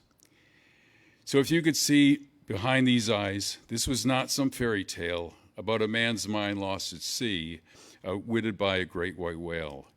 Outwitted by a great white whale. Mocha Dick. True story. Thank you.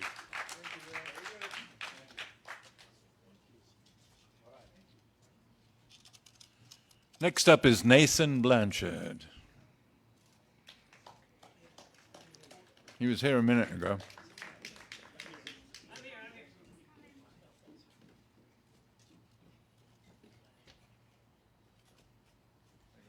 Thank you. Right. So this one's called Sleeping Bag. Brother sits on the mouth of toddler's sleeping bag, sucking Cool Ranch dust from his fingertips. A scream encased in flannel and nylon pulls a giggle from brother as he licks. It's not that he prefers clean hands, though he does hear stepmother's derisions whenever his eye catches black crud in his fingernails. He simply likes the taste of Cool Ranch dust. Another scream joins my own protest. Let the mouth open now. Stop being cruel. But brother's giggle, dependent on toddler's cries, would dissolve into silence. A bag in the gutter needs impact, or maybe wind, to crinkle. No one needs beauty. Survival requires nothing of our capacity for despair, giggles, protestations. Sound reverberates and dissipates, sometimes funneling down our animal ear, where the world becomes itself inside a storm, where desire pilots a trolley of sorrow on the other side of words and transfigures into music. Thanks. So this one's called Chemistry. In the lab, my goggles strap digs rifts into my cheeks. A cartographer's rough draft, my face is riven by warring territories of blemished, freckled nations. When I squeeze the striker, a figment of flint slides across a metal bowl and sparks. This is how I create fire. But I'm no chemist.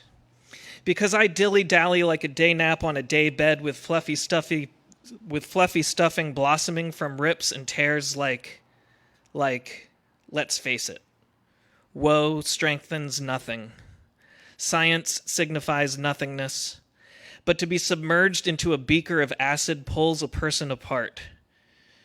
There exists a depth that will not be measured. I bite my lip for the goggle strap pain, and my face's seams, open and undone, remain blurred by condensation.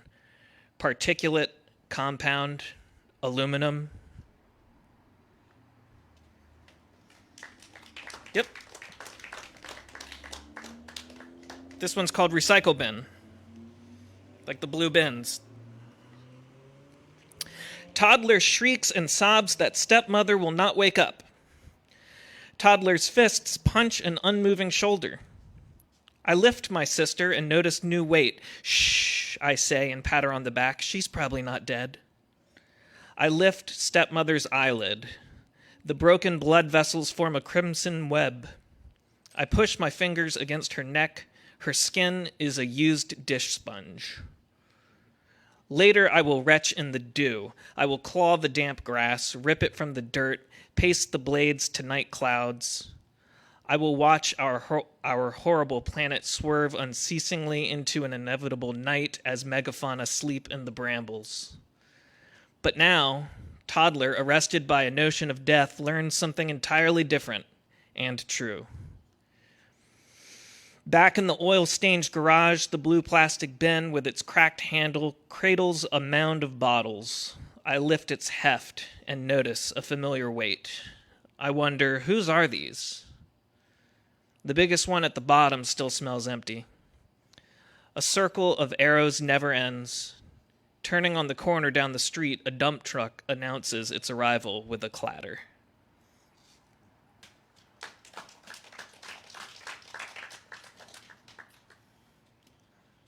Thanks.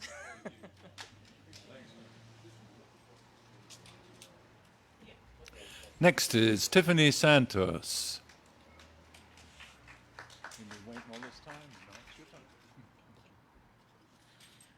Hello, everyone. My name is Tiffany Santos, and I'm going to just read 2 poems. The first is Poison. A twisted Juliet is what I am, with load-bearing hips. Stack the cinder blocks many rows deep upon my head. I will carry them with grace. His pantomime of contrition leads out into the world.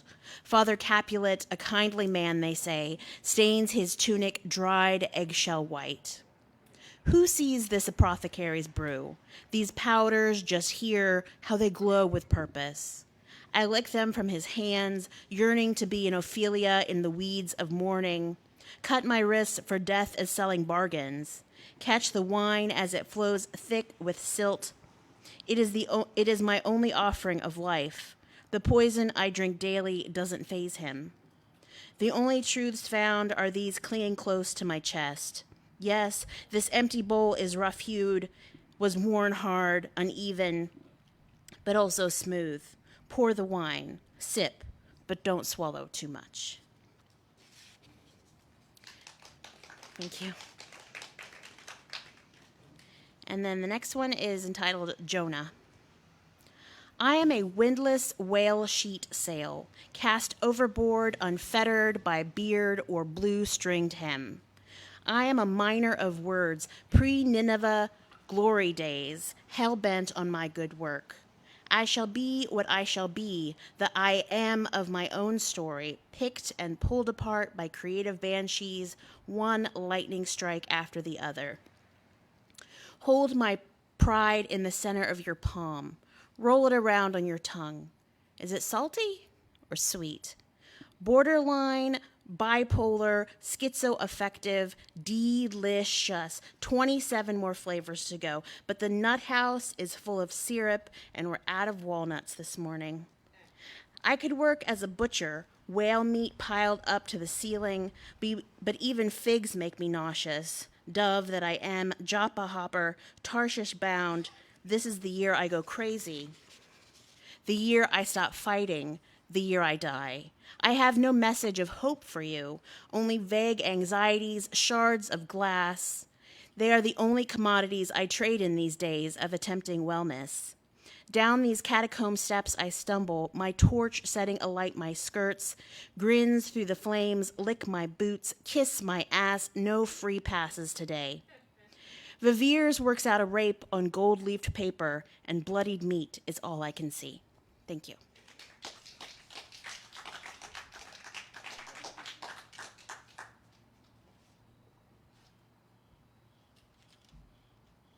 Okay, next up is Jeff Lewis. Still here? Maybe didn't wait. Okay. Vangeli. You coming? No poem? Next time? Okay. David Walensky. Yeah, you're here. 2 poems.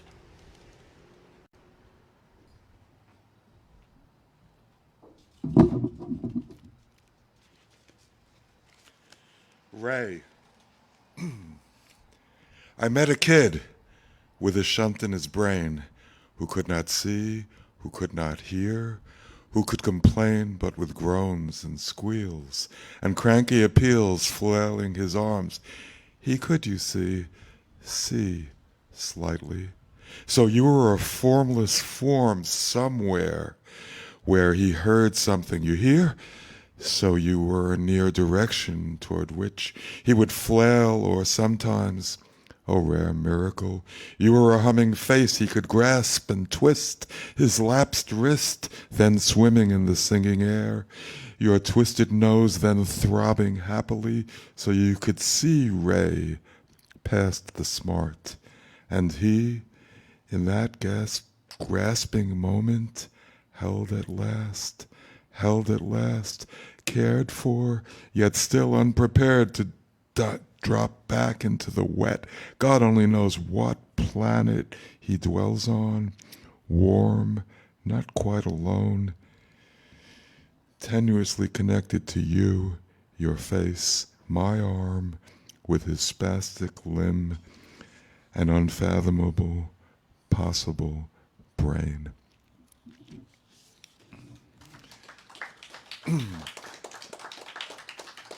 That's a true story from a very long time ago. The people who publish these lovingly produced books, which have been read by almost no one, like my early stuff much better than the more recent stuff.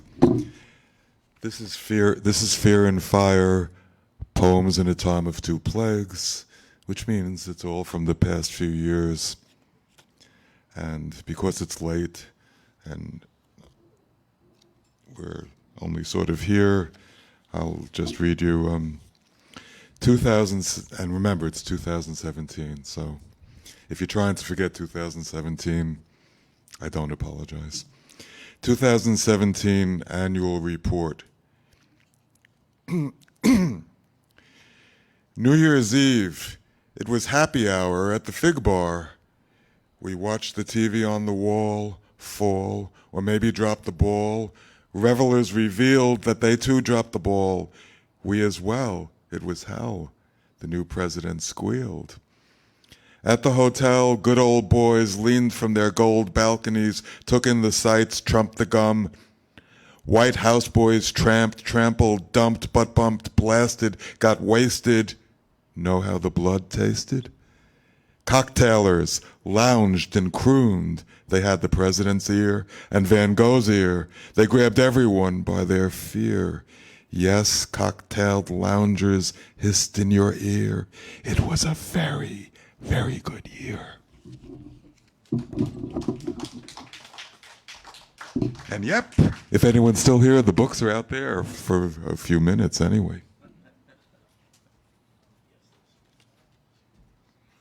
Thank you, David. Now, Carrie Martindale.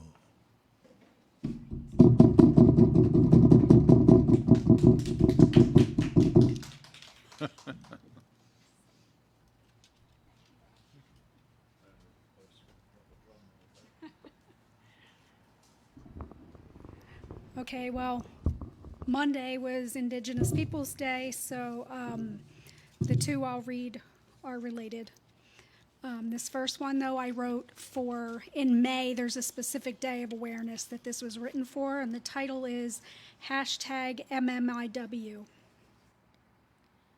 Not here to speak for themselves, shelved by justice, missing from place and mind, left behind by states united in indifference towards indigenous victims. Never ascribed innocence, overshadowed by the Gabbies and Jean-Bonnets, the media craze saved for paler faces.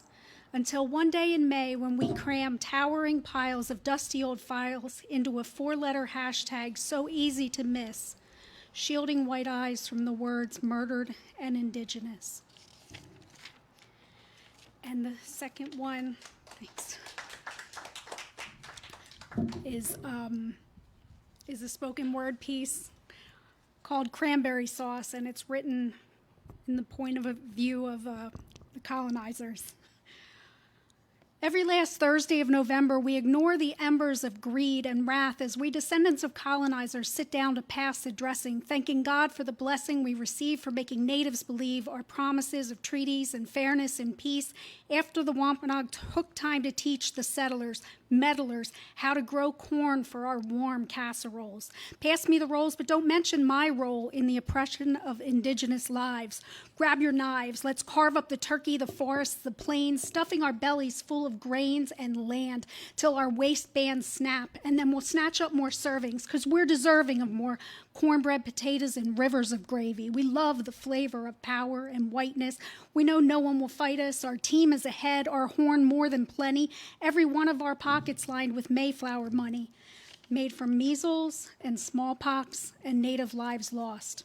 Could someone please pass me the cranberry sauce?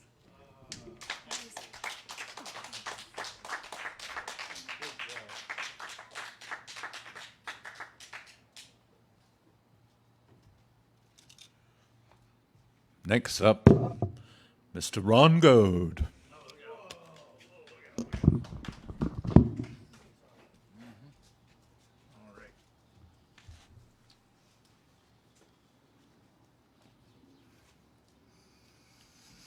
Hello, everybody. Being here with Rod for the past 5 years is quite a privilege.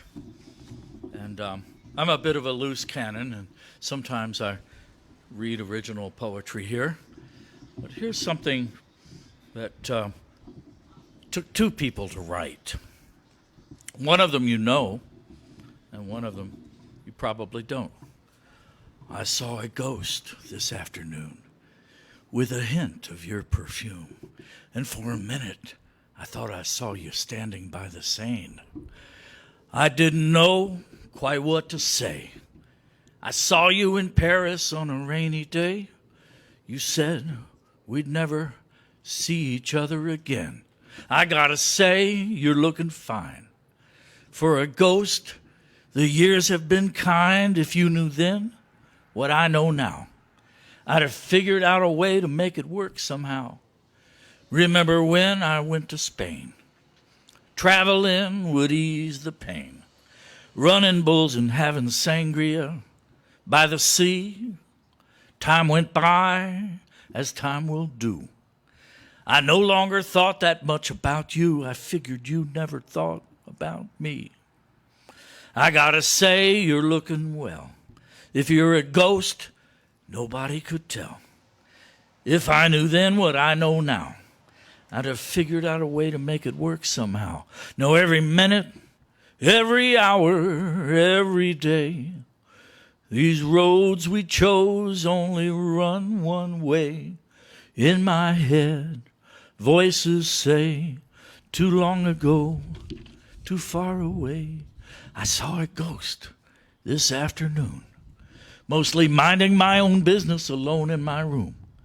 Next thing I knew, you were standing by the door. I wasn't sure if you were real. It was a very, very complicated way to feel. I knew I'd never get to see you anymore. I gotta say, you're looking good. Better than a ghostly apparition should. If I knew then what I know now, I'd have figured out a way to make it work somehow. I gotta say, you look the same. It's such a shame what we became. I saw a ghost. Rod Deacey wrote the words. John C. wrote the melody. Thank you.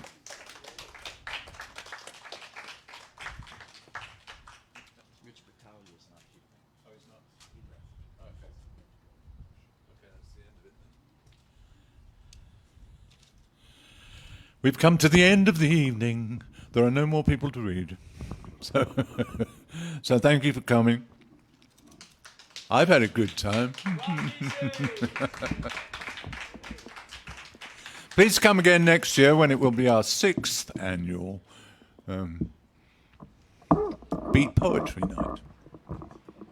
Just, I don't know if I mentioned it before, but the viewings from our last year's show have exceeded 1,000.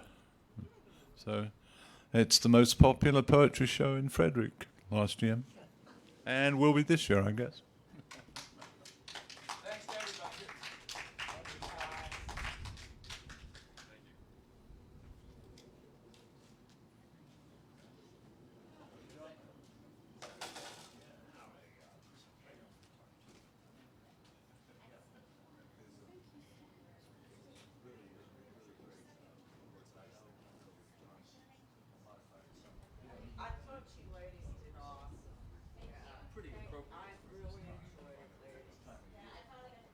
Thanks for letting me.